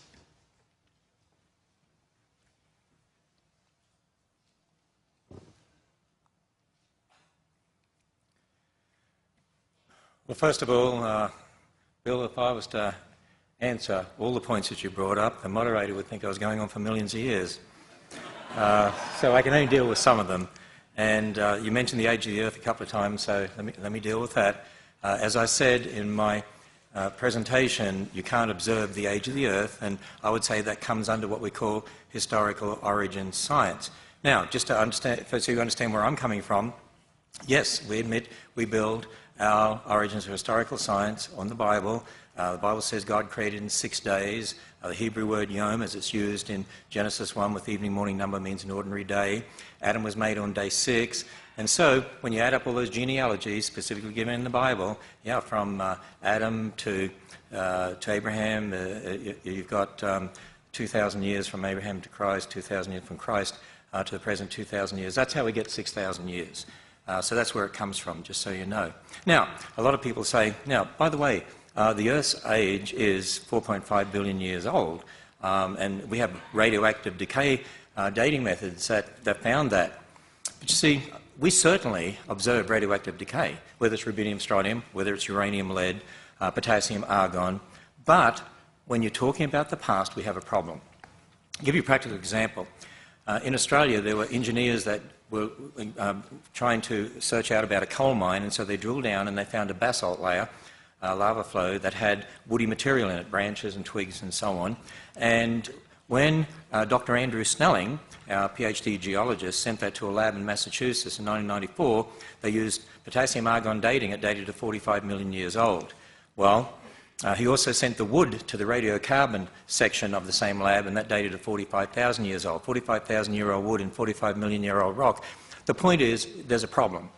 Let me give you another example of a problem. There was a lava dome that started to form in the 80s after Mount St. Helens erupted. And in 1994, Dr. Steve Austin, another PhD geologist, actually sampled the rock there. He took whole rock, crushed it, sent it to the same lab, actually, I believe, and got a date of 0.35 million years. When he separated out the minerals, amphibole and pyroxene, and used potassium argon dating, you get 0.9 million, 2.8 million. My point is, all these dating methods actually give all sorts of different dates. In fact, different dating methods on the same rock we can show give all sorts of different dates. See, there's lots of assumptions in regard to radioactive dating. Number one, for instance, the amounts of the parent and daughter isotopes at the beginning when the rock formed. You have to know them, but you weren't there. See, that's historical science. Assumption two, that all daughter atoms measured today must have only been derived in situ radioactive decay of parent atoms. In other words, it's a closed system, but you don't know that, and there's a lot of evidence that that's not so. Assumption number 3, that the decay rates have remained a constant. And they're just some of them. There's others as well. The point is there's lots of assumptions in regard to the dating method. So there's no dating method you can use that you can absolutely age date a rock. There's all sorts of differences out there. And I do want to address the bit you brought up about Christians believing in millions of years. Yeah, there's a lot of Christians out there that believe in millions of years, but I'd say they have a problem. I'm not saying they're not Christians, but because salvation is conditioned upon faith in Christ, not the age of the earth, but there's an inconsistency with what the Bible teaches. If you believe in millions of years, you've got death and bloodshed, suffering, disease, over millions of years leading to man, because that's what you see in the fossil record. The Bible makes it very clear death is a result of man's sin. In fact, the first death was in the garden when God killed an animal, clothed Adam and Eve, first blood sacrifice, pointing towards what would happen with Jesus Christ, who would be the one who would be die once and for all. Now, if you believe in millions of years as a Christian, in the fossil record, there's evidence of animals eating each other. The Bible says originally all the animals and man were vegetarian. We weren't told we could eat meat until after the flood. There's diseases represented in the fossil record, like brain tumours, but the Bible says when God made everything, it was very good. God doesn't call brain tumours very good. There's fossilised thorns in the fossil record. Instead of being hundreds of millions of years old, the Bible says thorns came after the curse. So these two things can't be true at the same time. And you know what? There's hundreds of dating methods out there, hundreds of them. Actually, 90% of them contradict billions of years. And the point is, all such dating methods are fallible. And I claim there's only one infallible dating method. It's a witness who was there, who knows everything, who told us. And that's from the Word of God. And that's why I would say that the Earth is only 6,000 years. And as Dr. Faulkner said, there's nothing in astronomy, and certainly Dr. Snelling would say there's nothing in geology to contradict a belief in a young age for the Earth and the universe. Thank you, Mr. Ham. Mr. Nye, your 5-minute rebuttal, please. Thank you very much. Let me start with the beginning. If you find 45 million year old rock on top of 45,000 year old trees, maybe the rock slid on top. Maybe that's it. That seems much more reasonable explanation than it's impossible.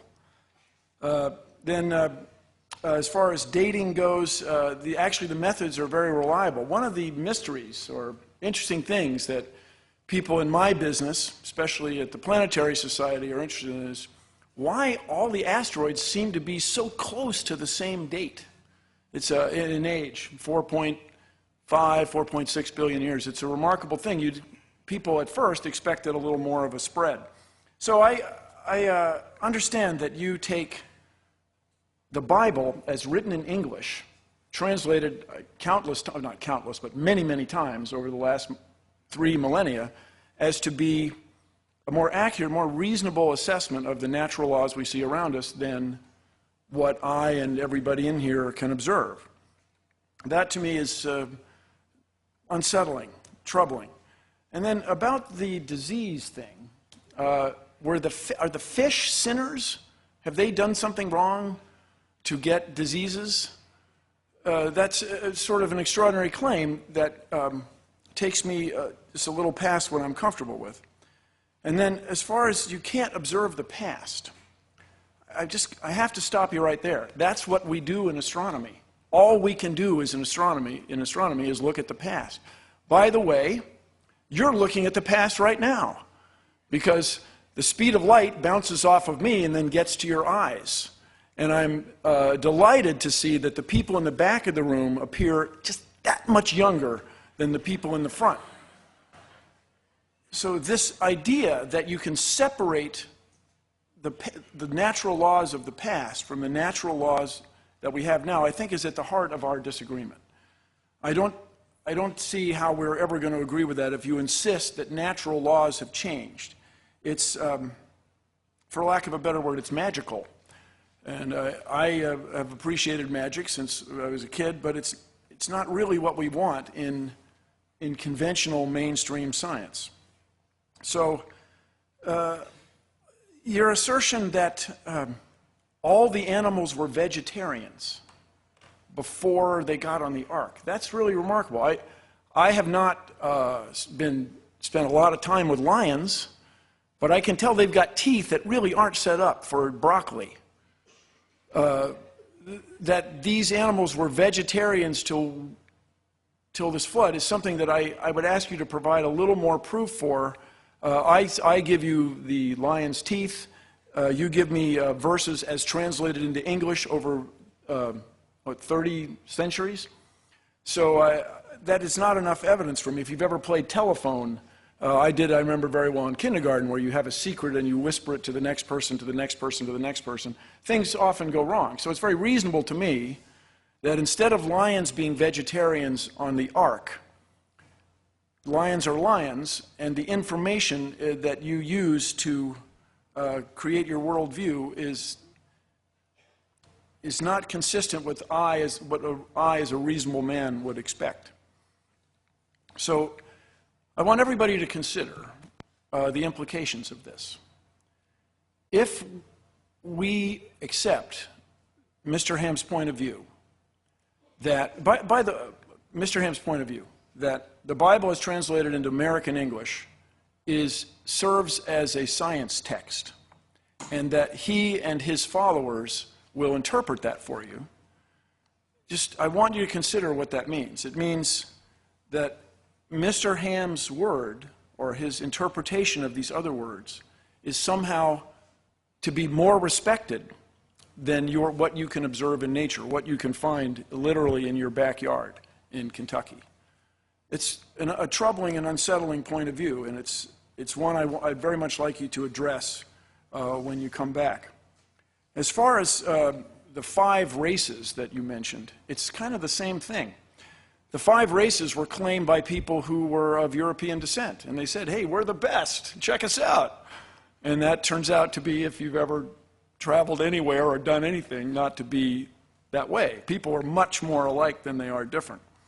So are we supposed to take your word for English words translated over the last 30 centuries instead of what we can observe in the universe around us? Very good. And Mr. Ham, would you like to offer your 5-minute counter-rebuttal? First of all, Bill, just so I just don't want a misunderstanding here, and that is the 45,000-year-old wood, or supposedly 45,000, was inside the basalt. So it was encased in the basalt, and that's why I was making that particular point. And I would also say that natural law hasn't changed. As I talked about, I said we have the laws of logic, the uniformity of nature, and that only makes sense within a biblical worldview anyway, of a creator God who set up those laws, and that's why we can do good experimental science, because we assume those laws are true, and they'll be true tomorrow. I do want to say this, that you said a few times, Ken Ham's view or Ken Ham's model. It's not just Ken Ham's model. We have a number of PhD scientists on our own staff. I had video quotes from some scientists. It's Dr. Demadian's model. It's Dr. Fabish's model. It's Dr. Faulkner's model. It's Dr. Snelling's model. It's Dr. Purdham's model. And so it goes on. In other words, and you go on our website, and there are lots of creation scientists who agree with exactly what we're saying concerning the Bible, concerning the Bible's account of creation. So it's not just my model in that sense. There's so much that I could say, but as I listen to you, I believe you're confusing terms in regard to species and kinds, because we're not saying God created all those species, we're saying God created kinds, and we're not saying species got on the ark, we're saying kinds. In fact, we've had researchers working on what is a kind. For instance, there's a number of papers published on our website where, for instance, they look at dogs and they say, well, this one breeds with this one, with this one, with this one, this one, this one, and you can look at all the papers around the world and you can connect them all together and say that obviously represents one kind. In fact, as they've been doing that research, they have predicted probably less than actually 1,000 kinds were on Noah's Ark, which means just over 2,000 animals, and the average size of a land animal is not that big. So, there was plenty of room on the Ark. I also believe that a lot of what you were saying was really illustrating my point.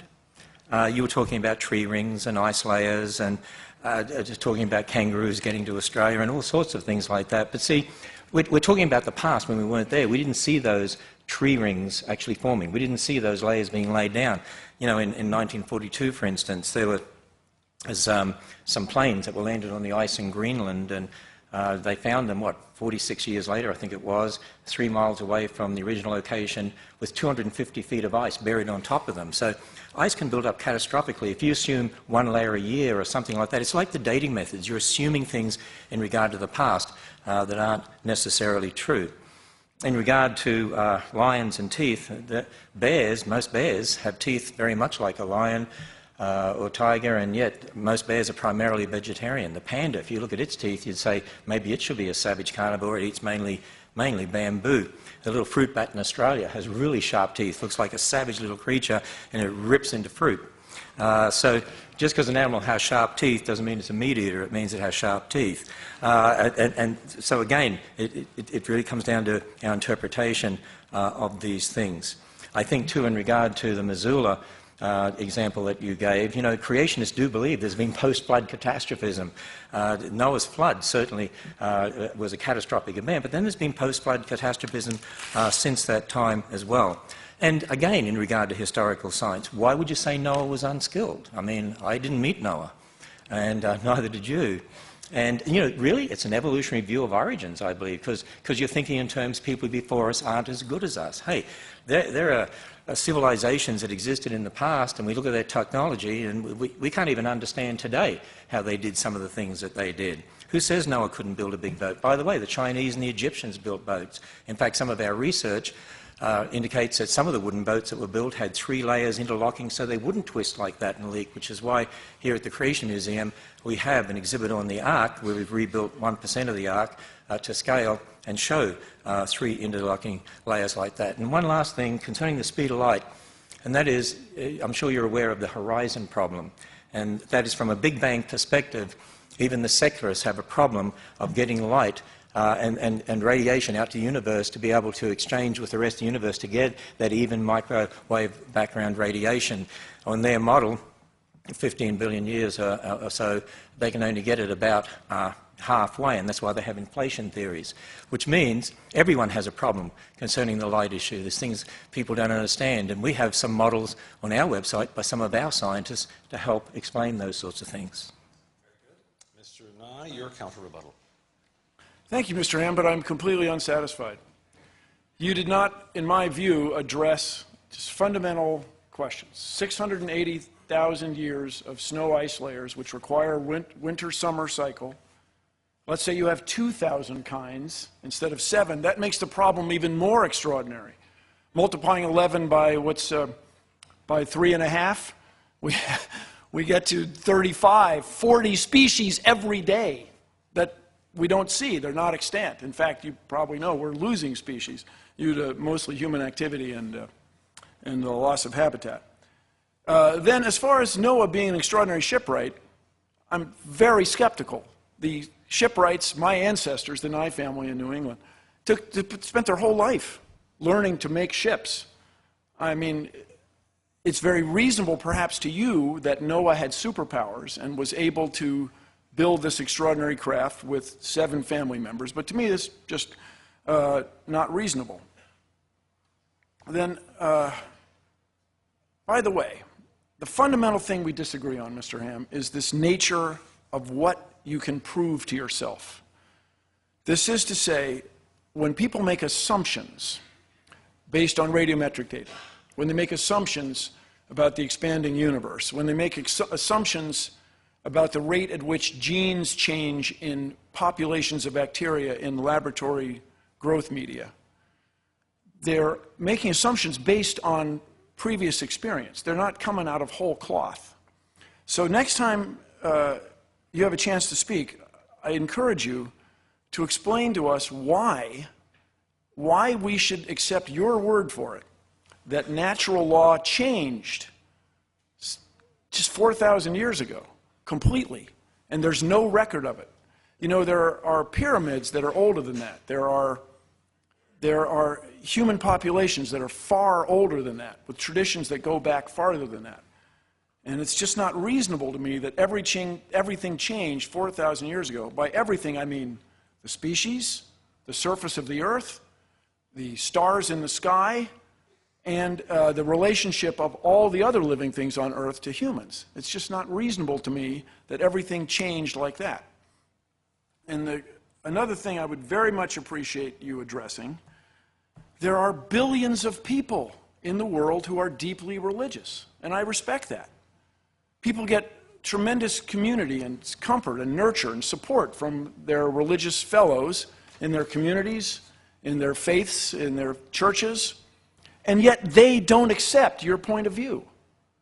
There are Christians who don't accept that the earth could somehow be this extraordinarily young age because of all the evidence around them. And so, what is to become of them, in your view? And by the way, this thing started, as I understand it, Ken Ham's creation model is based on the Old Testament. So when you bring in, I'm not a theologian, when you bring in the New Testament, isn't that a little out of the box? I'm looking for explanations of the creation of the world as we know it, based on what I'm going to call science. Not historical science, not observational science. Things that each of us can do, akin to what we do. We're trying to outguess the characters on murder mystery shows, on crime scene investigation especially. What is to become of all those people who don't see it your way? For us in the scientific community, I remind you that when we find an idea that's not tenable, that doesn't work, that doesn't fly, doesn't hold water, whatever idiom you'd like to embrace, we throw it away. We're delighted. That's why I say if you can find a fossil that has swum between the layers, bring it on. You would change the world. If you could show that somehow the microwave background radiation is not a result of the Big Bang, come on, write your paper, tear it up. So your view that we're supposed to take your word for this book written centuries ago, translated into American English, is somehow more important than what I can see with my own eyes is an extraordinary claim. And for those watching online especially, I want to remind you that we need scientists, and especially engineers, for the future. Engineers use science to solve problems and make things. We need these people so that the United States can continue to innovate and continue to be a world leader. We need innovation, and that needs science education. Thank you. All right, thank you both. Now we're going to get to the things moving a little bit faster, and I think they may be quite interesting here. It's 40 to 45 minutes, maybe a little bit more actually, we'll have a little more, for questions and answers submitted by our audience here in the Creation Museum. Beforehand, we handed out these cards to everyone. I shuffled them here in the back, and in fact I dropped a lot of them, and then I scooped them up again. And if you saw me sorting through them here, it was to get a pile for Mr. Nye and a pile for Mr. Ham, so that we can alternate reasonably between them. Other than that, the only reason I will skip over one is if I can't read it, or if it's a question that I don't know how to read because it doesn't seem to make any sense, which sometimes happens just because of the way people write. What's going to happen is we're going to go back and forth between Mr. Nye and Mr. Ham. Each debater will have 2 minutes to answer the question addressed to him, and then the other will have 1 minute to also answer the question, even though it was addressed to the other man. And I did pull one card aside here because I noticed it was to both men. So we may be able to get to that at some point. Mr. Ham, you've been up first. If you'll hop up first this time, and Mr. Nye, you can stand by for your responses. 2 minutes. How does creationism account for the celestial bodies, planets, stars, moons, moving further and further apart? And what function does that serve in the grand design? Well, when it comes to looking at the universe, of course, we believe that in the beginning God created the heavens and the earth, and I believe our creationist astronomers would say, yeah, you can observe the universe expanding. Why God is doing that? In fact, in the Bible it even says He stretches out the heavens and seems to indicate that there is an expansion of the universe. And so we would say, yeah, that you can observe that. That fits with what we call observational science, exactly why God did it that way. I can't answer that question, of course, because, you know, the Bible says that God made the heavens for His glory, and that's why He made the stars that we see out there, and it's to tell us how great He is and how big He is. And in fact, I think that's the thing about the universe. The universe is so large, so big out there. One of our planetarium programs looks at this, where we go in and show you how large the universe is, and I think it shows us how great God is, how big He is, that He's an all-powerful God, He's an infinite God, an infinite, all-knowing God who created the universe to show us his power. I mean, can you imagine that? And the thing that's remarkable in the Bible, for instance, says on the fourth day of creation, and oh, he made the stars also. It's almost like, oh, by the way, I made the stars. And just to show us, he's an all-powerful God. He's an infinite God. So I made the stars, and he made them to show us how great he is. And he is. He's an infinite creator God. And the more that you understand what that means, that God is all-powerful, infinite, you stand back in awe, you realize how small we are, you realize, wow, that God would consider this planet is so significant that he created human beings here, knowing they would sin, and yet stepped into history to die for us and be raised from the dead, to offer us the free gift of salvation. Wow, what a God. And that's what I would say when I see the universe as it is. Mr. Nye, 1 minute. Any response? There's a question that troubles us all from the time we are absolutely youngest and first able to think. And that is, where did we come from? Where did I come from? And this question is so compelling that we've invented the science of astronomy. We've invented life science. We've invented physics. We've discovered these natural laws so that we can learn more about our origin and where we came from. To you, when it says he invented the stars also, that's satisfying. You're done. Oh, good. Okay. To me, when I look at the night sky, I want to know what's out there. I'm driven. I want to know if what's out there is any part of me, and indeed it is. The oh, by the way, I find compelling, you are satisfied. And the big thing I want from you, Mr. Ham, is can you come up with something that you can predict? Do you have a creation model that predicts something that will happen in nature? And that's time. Mr. Nye, the next question is for you. How did the atoms that created the Big Bang get there? This is the great mystery. You've hit the nail on the head. No, this is so, what was before the Big Bang? This is what drives us. This is what we want to know. Let's keep looking. Let's keep searching. When I was young, it was presumed that the universe was slowing down. It's a Big Bang, except it's in outer space. There's no air, so it goes out like that. And so people presumed that it would slow down, that the universe, the gravity especially, would hold everything together, and maybe it's going to come back and explode again. And people went out, and the mathematical expression is the universe flat? This is a mathematical expression. Will the universe slow down asymptotically without ever stopping? Well, in 2004, Saul Perlmutter and his colleagues went looking for the rate at which the universe was slowing down. Let's go out and measure it. And we do it with this extraordinary system of telescopes around the world, looking at the night sky, looking for supernovae. These are standard brightness that you can infer distances with. And the universe isn't slowing down. It's accelerating. The universe is accelerating in its expansion. And do you know why? Nobody knows why. Nobody knows why. And you'll hear the expression nowadays, dark energy, dark matter, which are mathematical ideas that seem to reckon well with what seems to be the gravitational attraction of clusters of stars, galaxies, and their expansion. And then, isn't it reasonable that whatever is out there causing the universe to expand is here also? And we just haven't figured out how to detect it. My friends, suppose a science student from the Commonwealth of Kentucky pursues a career in science and finds out the answer to that deep question. Where did we come from? What was before the Big Bang? To us, this is wonderful and charming and compelling. This is what makes us get up and go to work every day, is to try to solve the mysteries of the universe. And that's time. Mr. Ham, a response? Bill, I just want to let you know that there actually is a book out there that actually tells us where matter came from. And the very first sentence in that book says, "In the beginning, God created the heavens and the earth." And really, that's the only thing that makes sense. It's the only thing that makes sense of why not just matter is here, where it came from, but why matter, when you look at it, we have information and language systems that build life, not just matter. And where did that come from? Because matter can never produce information. Matter can never produce a language system. Languages only come from intelligence. Information only comes from information.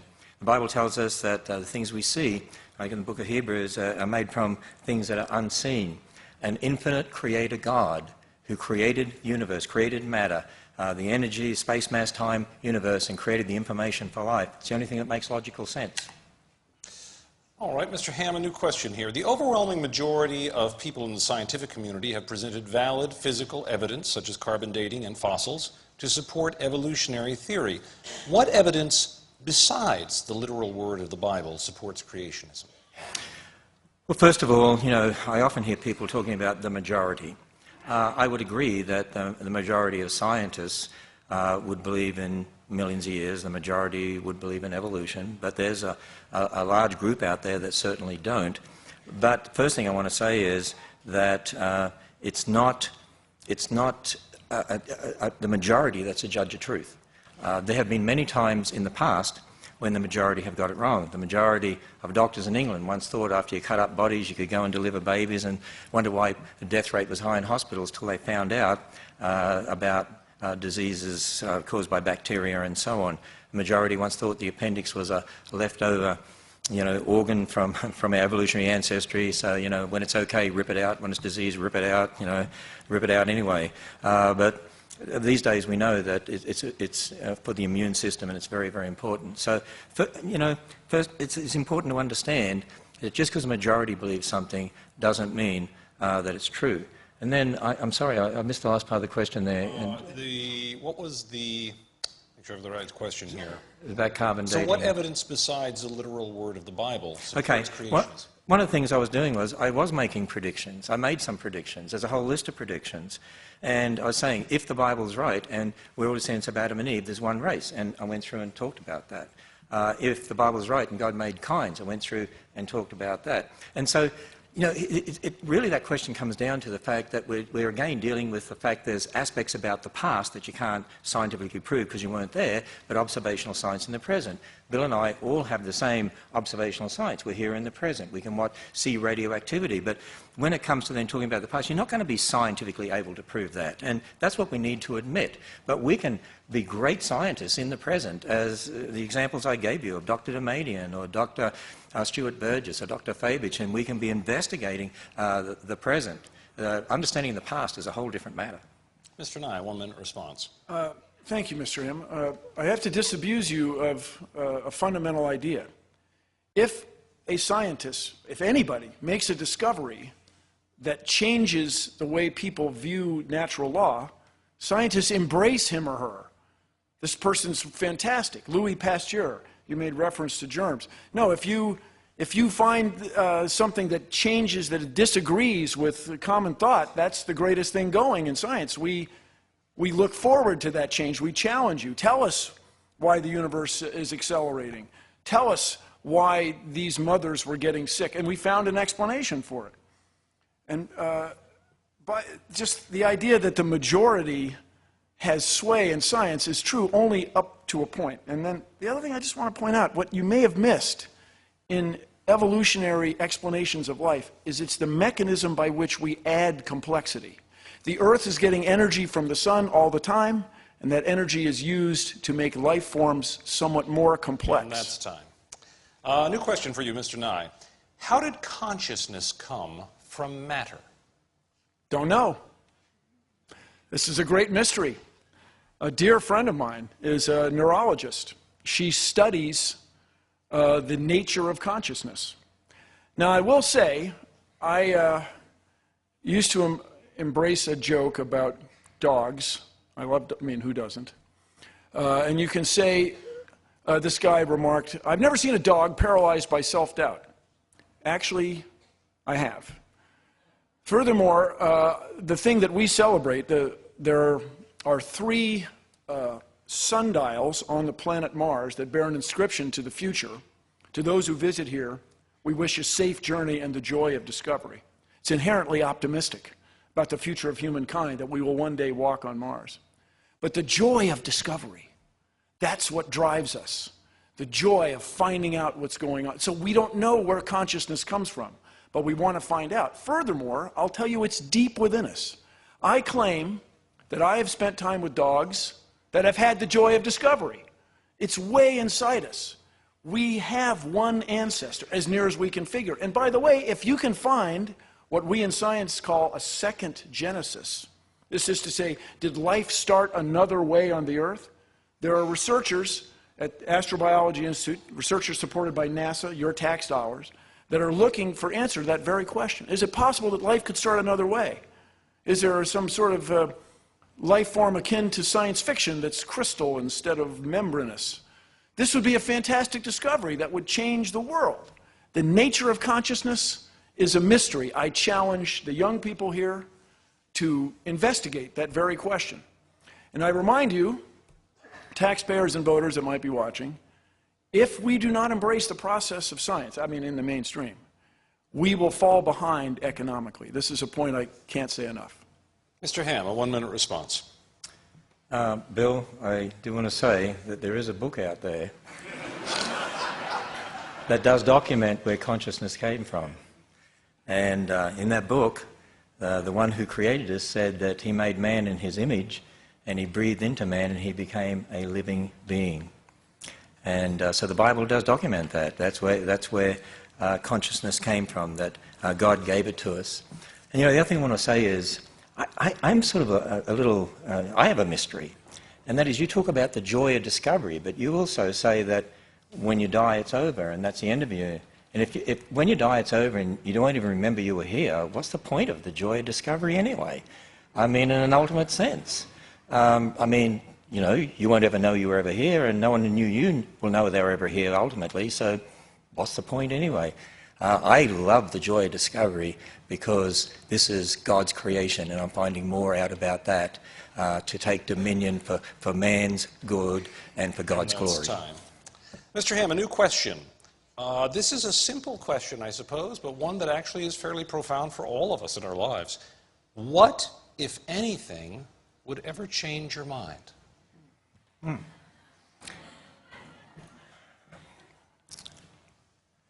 Well, the answer to that question is, I'm a Christian. And as a Christian, I can't prove it to you, but God has definitely shown me very clearly through His Word and shown Himself in the person of Jesus Christ. The Bible is the Word of God. I admit that that's where I start from. I can challenge people that you can go and test that. You can make predictions based on that. You can check the prophecies in the Bible. You can check the statements in Genesis. You can check that. And I did a little bit of that tonight. And I can't ultimately prove that to you. All I can do is to say to someone, look, if the Bible really is what it claims to be, if it really is the Word of God and that's what it claims, then check it out. And the Bible says if you come to God believing that He is, He'll reveal Himself to you. And you will know. As Christians, we can say we know. And so, as far as the Word of God is concerned, no. No one's ever going to convince me that the Word of God is not true. But I do want to make a distinction here, and for Bill's sake, we build models based upon the Bible, and those models are always subject to change. The fact of Noah's flood is not subject to change. The model of how the flood occurred is subject to change because we observe in the current world, and we're able to come up with maybe different ways this could have happened or that could have happened, and that's part of that scientific discovery. That's part of what it's all about. So the bottom line is that as a Christian, I have a foundation, but as a Christian, I would ask Bill the question: what would change your mind? I mean, you said even if you came to faith, you'd never give up believing in billions of years. I think I quoted you correctly. You said something like that recently. So that would be also my question to Bill. Time. Mr. Nye? We would just need one piece of evidence. We would need the fossil that swam from one layer to another. We would need evidence that the universe is not expanding. We would need evidence that the stars appear to be far away, but they're not.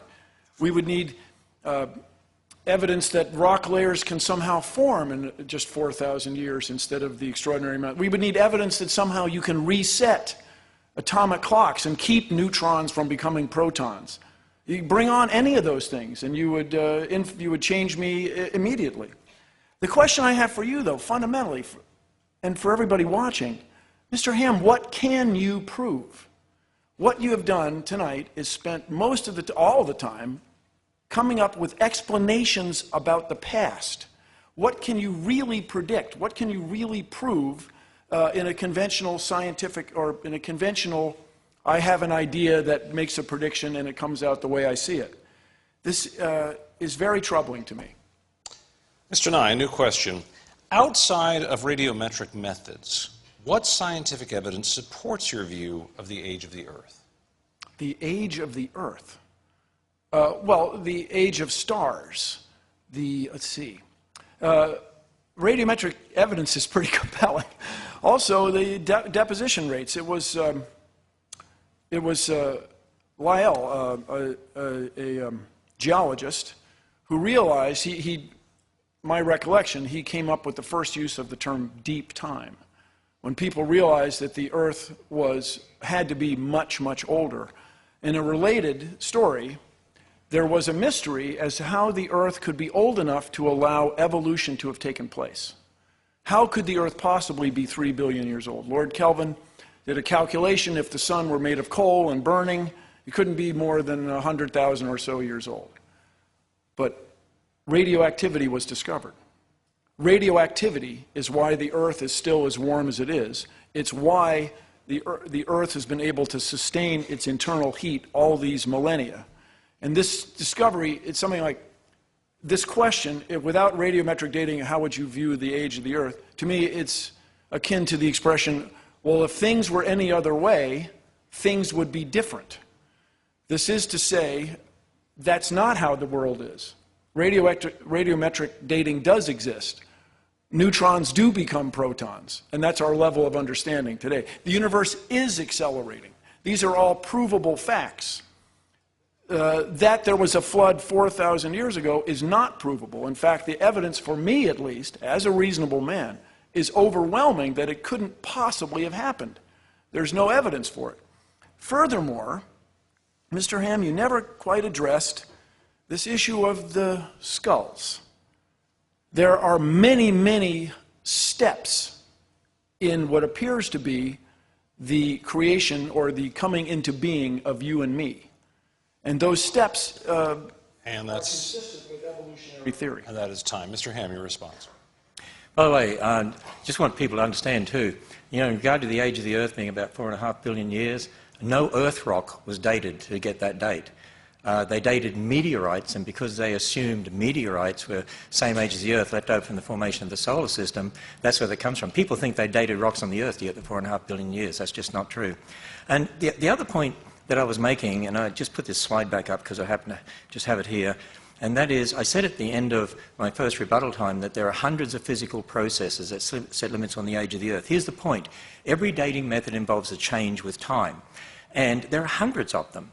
And if you assume what was there to start with, and you assume something about the rate, and you know about the rate, you make lots of those assumptions. Every dating method has those assumptions. Most of the dating methods, 90% of them, contradict the billions of years. There's no absolute age dating method from scientific method because you can't prove scientifically young or old.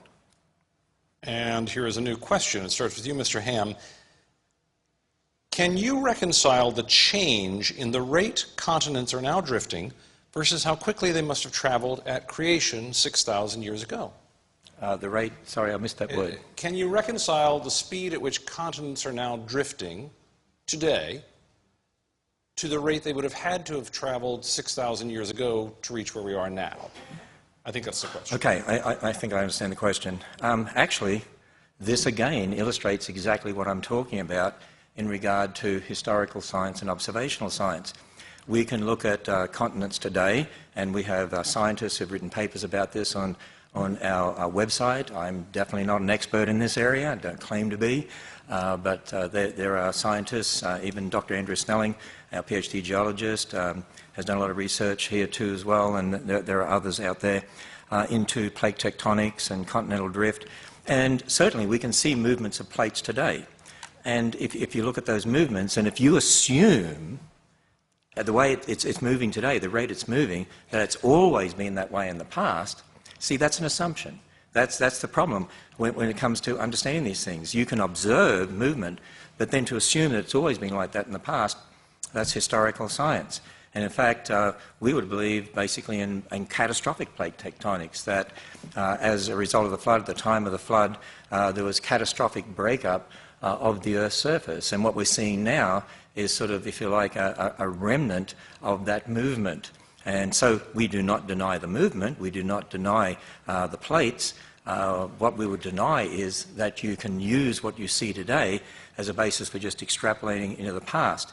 It's the same with the flood. You can say, well, layers today only get laid down slowly in places, but if there was a global flood, that would have changed all of that. Again, it's this emphasis on historical science and observational science. And I would encourage people to go to our website at Answers in Genesis, because we do have a number of papers, in fact, very technical papers. Dr. John Baumgartner is one who's written some very extensive work dealing with this very issue. On the basis of the Bible, of course, we believe there's one continent to start with, because the waters were gathered together into one place. So we do believe that the continent has split up, but particularly the flood had a lot to do with that. And time on that. Mr. Nye, a response. It must have been easier for you to explain this a century ago, before the existence of tectonic plates was proven.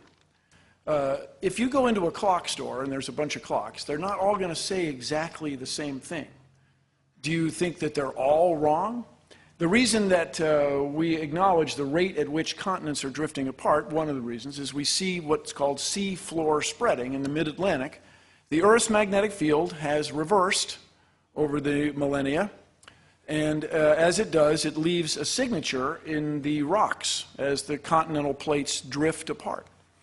So you can measure how fast the continents were spreading. That's how we do it on the outside. As I said, I lived in Washington State when Mount St. Helens exploded. That's a result of a continental plate going under another continental plate and cracking, and this water-laden rock led to a steam explosion. That's how we do it on the outside. And this is a question for you, Mr. Nye, but I guess I can put it to both of you. One-word answer, please. Favorite color? I will go along with most people and say green, and it's an irony that green plants reflect green light. Did I not say one-word answer? Most of the light. I said one-word answer. Most of the light from the sun is green, yet they color? reflect it. It's a mystery. Well, can I have 3 words so you see had 300? You can have 3. Okay. Observational science, blue. All right. We're back to you, Mr. Nye. How do you balance the theory of evolution with the second law of thermodynamics? And I'd like to add a question here. What is the second law of thermodynamics? Oh, second law of thermodynamics is fantastic. And I call the words of Eddington, who said, if you have a theory that disagrees with Isaac Newton, that's a great theory. If you have a theory that disagrees with relativity, wow, you've changed the world, that's great. But if your theory disagrees with the second law of thermodynamics, I can offer you no hope. I can't help you. And the second law of thermodynamics basically is where you lose energy to heat. This is why car engines are about 30% efficient. That's it, thermodynamically. That's why you want the hottest explosion you can get in the coldest outside environment. You have to have a difference between hot and cold, and that difference can be assessed scientifically or mathematically with this word entropy, this disorder of molecules. But the fundamental thing that this questioner has missed is the Earth is not a closed system. So there's energy pouring in here from the sun, if I may, day and night, because the night it's pouring in on the other side. And so that energy is what drives living things on Earth, especially for, in our case, plants. By the way, if you're here in Kentucky, about a third and maybe a half of the oxygen you breathe is made in the ocean by phytoplankton, and they get their energy from the sun. So the second law of thermodynamics is a wonderful thing. It has allowed us to have everything you see in this room, because our power generation depends on the robust and extremely precise computation of how much energy is in burning fuel, whether it's nuclear fuel or fossil fuel or some extraordinary fuel to be discovered in the future. The second law of thermodynamics will govern any turbine that makes electricity that we all depend on and allowed all these shapes to exist. Any response, Mr. Ham? Let me just say two things, if I can, if a minute goes that fast or long. One is, you know what? Here's a point we need to understand. You can have all the energy that you want, but energy or matter will never produce life. God imposed information, language system, and that's how we have life. Matter by itself could never produce life, no matter what energy you have. And, you know, even if you've got a dead stick, you can have all the energy in the world in that dead stick, it's going to decay. And it's not going to produce life. From a creationist perspective, we certainly agree. I mean, before man sinned, you know, there was digestion and so on, but because of the fall, now things are running down. God doesn't hold everything together as he did back then. So now we see, in regard to the second law of thermodynamics, we'd say it's sort of, in a sense, a bit out of control now compared to what it was originally, which is why we have a running down universe. And that's time. A new question for you, Mr. Ham. Hypothetically, if evidence existed that caused you to have to admit that the earth was older than 10,000 years and creation did not occur over 6 days, would you still believe in God and the historical Jesus of Nazareth and that Jesus was the Son of God? Well, I've been emphasizing all night. You cannot ever prove using the scientific method in the present, you can't prove the age of the earth. So you can never prove it's old. So there is no hypothetical because you can't do that. Now, we can certainly use methods in the present and making assumptions. I mean, creationists use methods that change over time. As I said, there's hundreds of physical processes that you can use, but they set limits on the age of the universe, but you can't ultimately prove the age of the earth. Not using the scientific method. You can't ultimately prove the age of the universe. Now, you can look at methods, and you can see that there are many methods that contradict billions of years, many methods that seem to support thousands of years. As Dr. Faulkner said in the little video clip I showed, there is nothing in observational astronomy that contradicts a young universe. Now, I've said to you before, and I admit again, that the reason I believe in a young universe is because of the Bible's account of origins. I believe that God, who has always been there, the infinite creator God, revealed in his word what he did for us. And when we add up those dates, we get thousands of years. But there's nothing in observational science that contradicts that. As far as the age of the earth, the age of the universe, even when it comes to the fossil record, that's why I really challenge Christians. If you're going to believe in millions of years for the fossil record, you've got a problem with the Bible. And that is that then you've got to have death and disease and suffering before sin.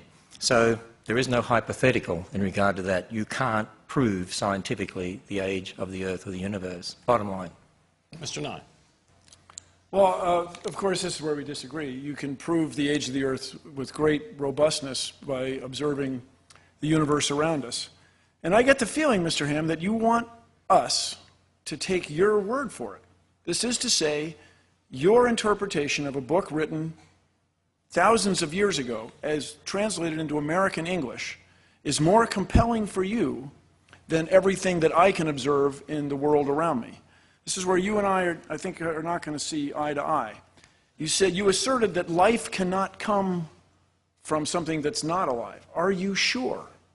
Are you sure enough to say that we should not continue to look for signs of water and life on Mars, that that's a waste? You're sure enough to claim that. That is an extraordinary claim that we want to investigate. Once again, what is it you can predict? What do you provide us that can tell us something about the future, not just about your vision of the past? A new question, Mr. Nye. Is there room for God in science? Well, we remind us there are billions of people around the world who are religious and who accept science and embrace it, and especially all the technology that it brings us. Is there anyone here who doesn't have a mobile phone that has a camera? Is there anyone here whose family members have not benefited from modern medicine? Is there anyone here who doesn't use email? Is there anybody here who doesn't eat? Because we use information sent from satellites in space to plant seeds on our farms. That's how we're able to feed 7.1 billion people, where we used to barely be able to feed a billion. So that's what I see. That's what we have used science, or the process. Science for me is two things. It's the body of knowledge, the atomic number of rubidium, and it's the process, the means by which we make these discoveries. So for me, that's not really that connected with your belief in a spiritual being or a higher power. If you reconcile those two, scientists, the head of the National Institutes of Health is a devout Christian. There are billions of people in the world who are devoutly religious. They have to be compatible because those same people embrace science. The exception is you, Mr. Ham. That's the problem for me. You want us to take your word for what's written in this ancient text to be more compelling than what we see around us. The evidence for a higher power and spirituality is, for me, separate. I encourage you to take the next minute and address this problem of the fossils, this problem of the ice layers, this problem of the ancient trees, this problem of the ark. I mean, really address it. And so then we could move forward. But right now, I see no incompatibility between religions and science. Mr. Ham, response? Yeah, I actually want to take a minute to address the question.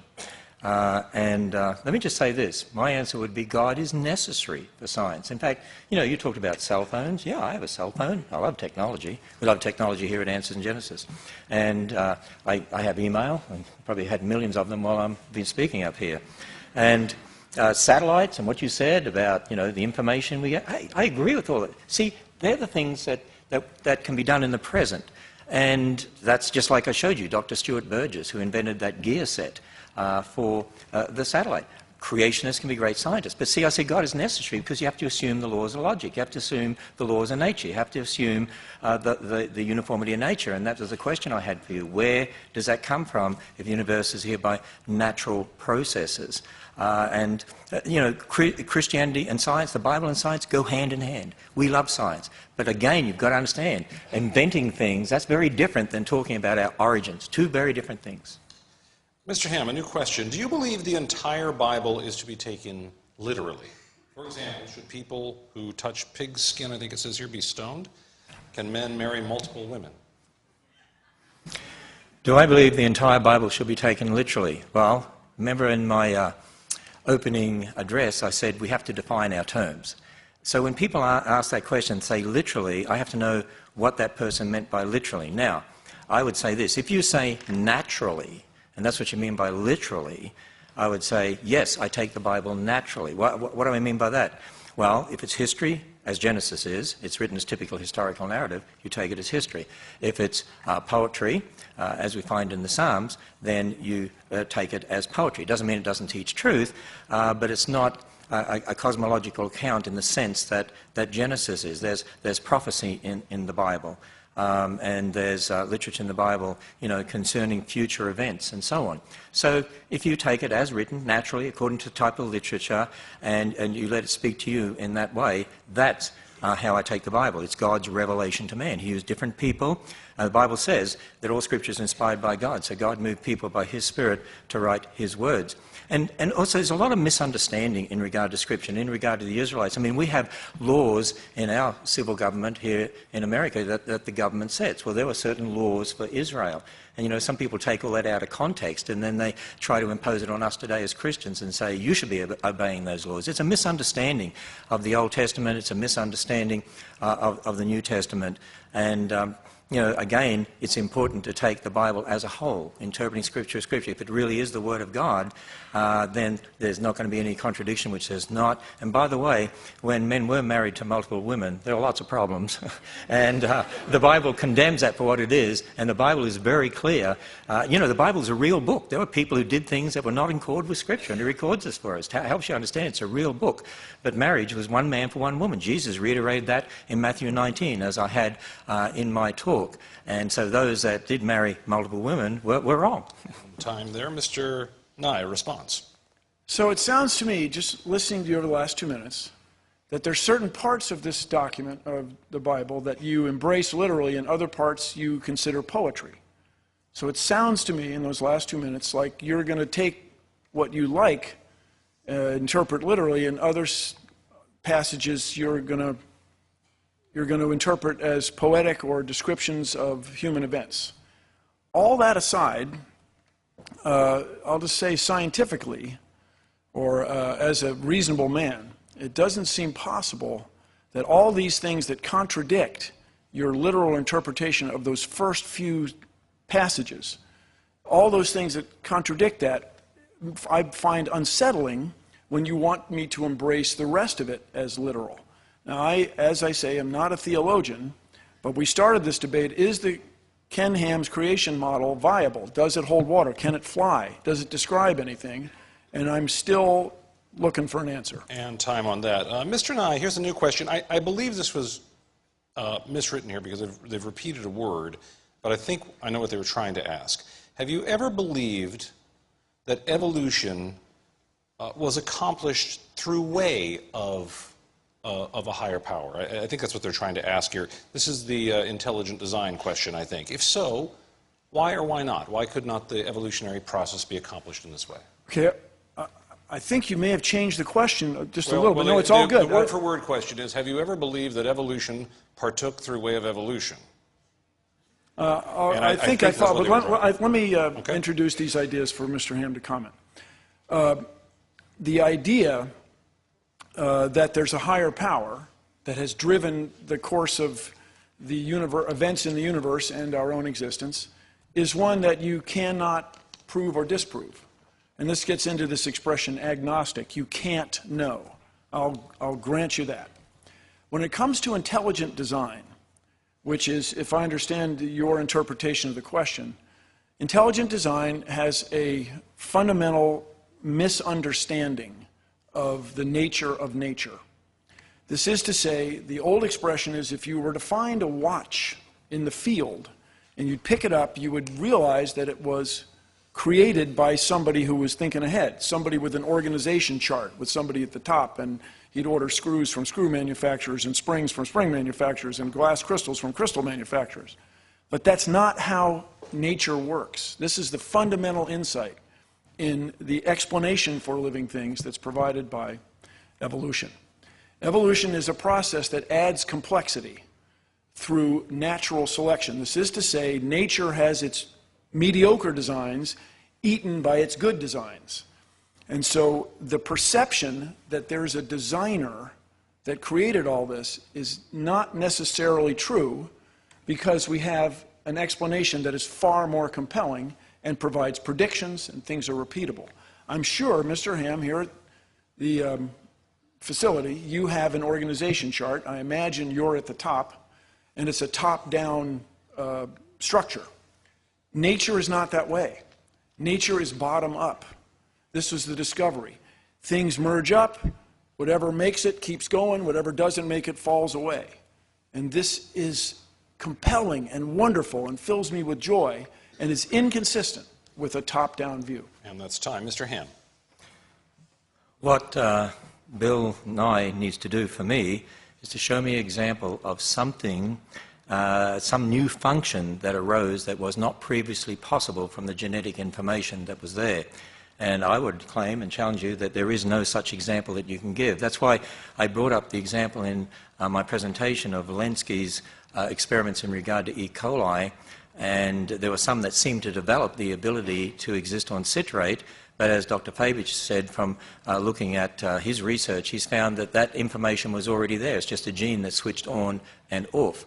And so there is no example because, you know, information that's there in the genetic information of different animals, plants, and so on, there's no new function that can be added. Certainly great variation within a kind, and that's what we look at. But you'd have to show an example of brand new function that never previously was possible. There is no such example that you can give anywhere in the world. Fresh question here. Mr. Ham, name one institution, business, or organization other than a church, amusement park, or the Creation Museum that is using any aspect of creationism to produce its product. Any scientist out there, Christian or non-Christian, that is involved in inventing things, involved in a scientific method, is using creation. They are, because they're borrowing from a Christian worldview. They're using the laws of logic. I keep emphasizing that. I want Bill to tell me, in a view of the universe, it's a result of natural processes, explain where the laws of logic came from. Why should we trust the laws of nature? I mean, are they going to be the same tomorrow as they were yesterday? In fact, some of the greatest scientists that ever lived, Isaac Newton, James Clerk Maxwell, Michael Faraday, were creationists. And as one of them said, you know, he's thinking God's thoughts after him. And that's really, modern science really came out of that thinking, that we can do experiments today and we can do the same tomorrow. We can trust the laws of logic. We can trust the laws of nature. And if we don't teach our children correctly about this, they're not going to be innovative. And they're not going to be able to come up with inventions to advance in our culture. And so I think the person was trying to get out that, see, you know, there are lots of secularists out there doing work and they don't believe in creation and they come up with great inventions. Yeah, but my point is they are borrowing from the Christian worldview to do so.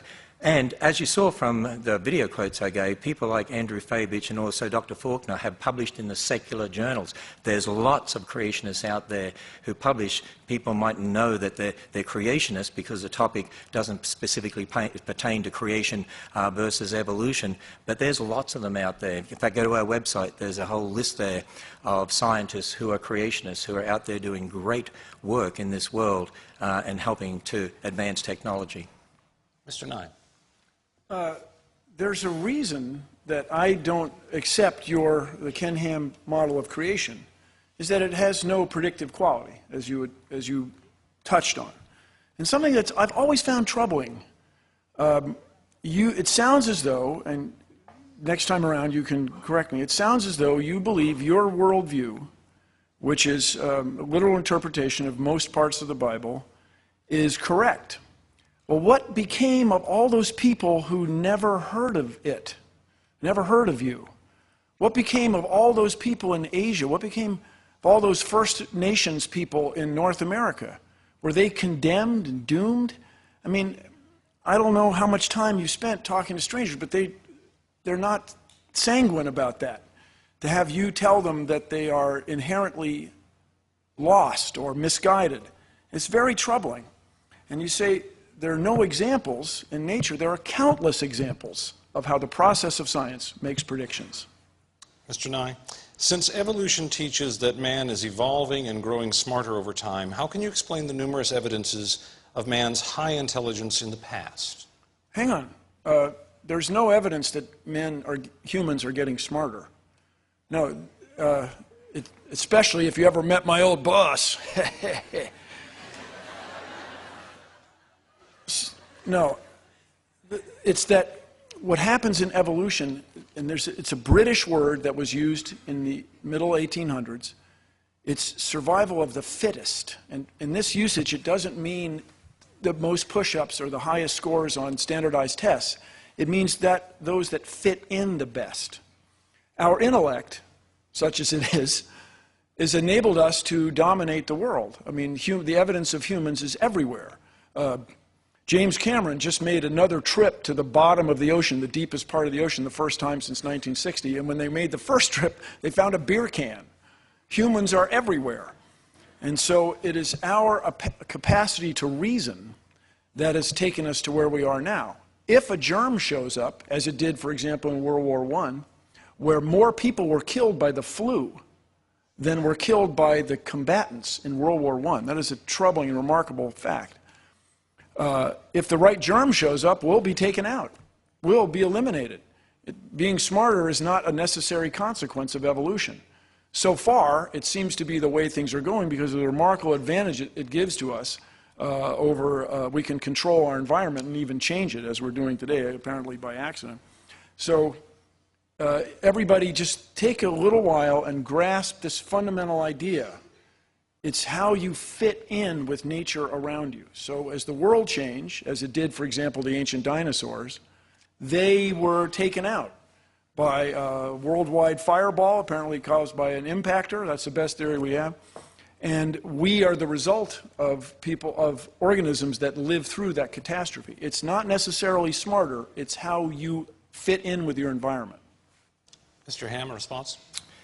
I remember at university, one of my professors was very excited to give us some evidence for evolution. He said, look at this, here's an example. These fish have evolved the ability not to see.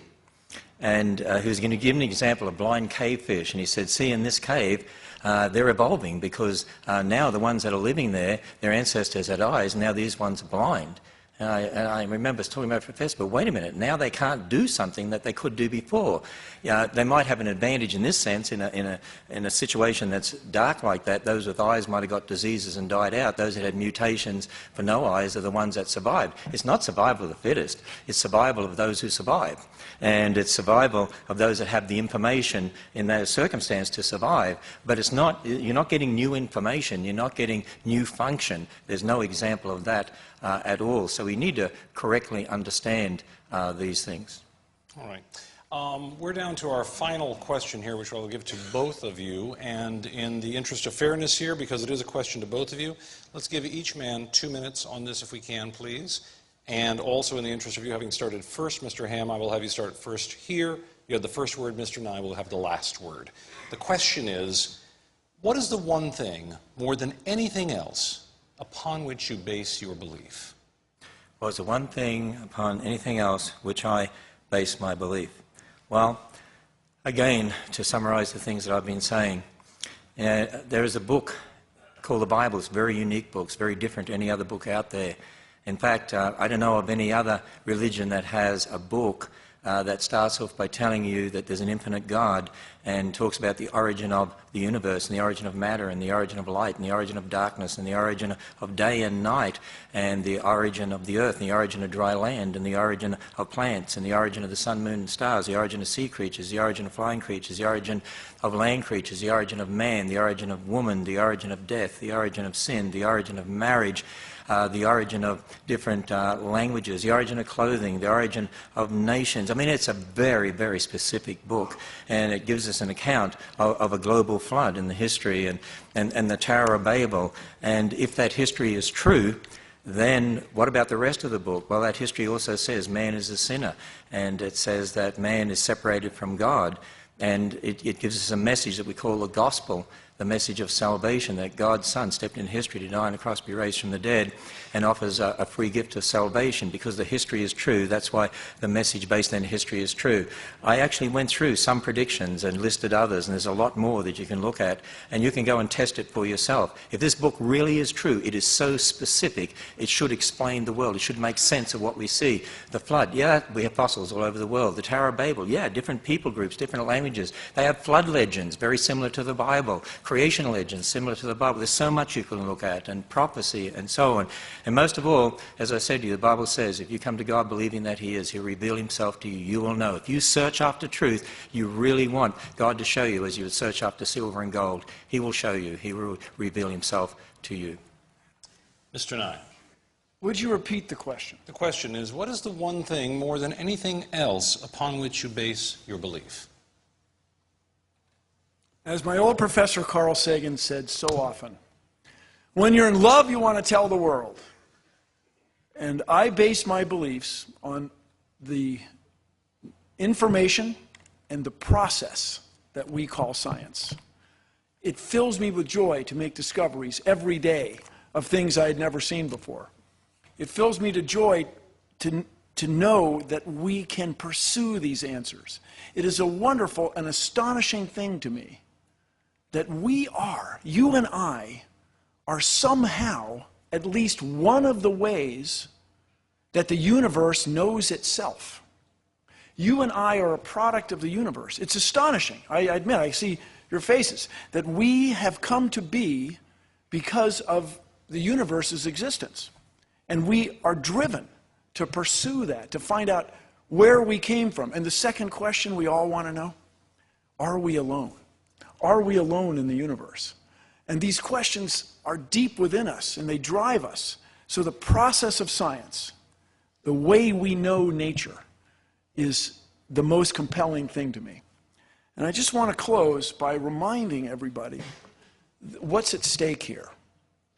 If we abandon all that we've learned, our ancestors, what they've learned about nature and our place in it, if we abandon the process by which we know it, if we eschew, if we let go of everything that people have learned before us, if we stop driving forward, stop looking for the next answer to the next question, we in the United States will be outcompeted by other countries, other economies. Now, that would be okay, I guess, but I was born here. I'm a patriot.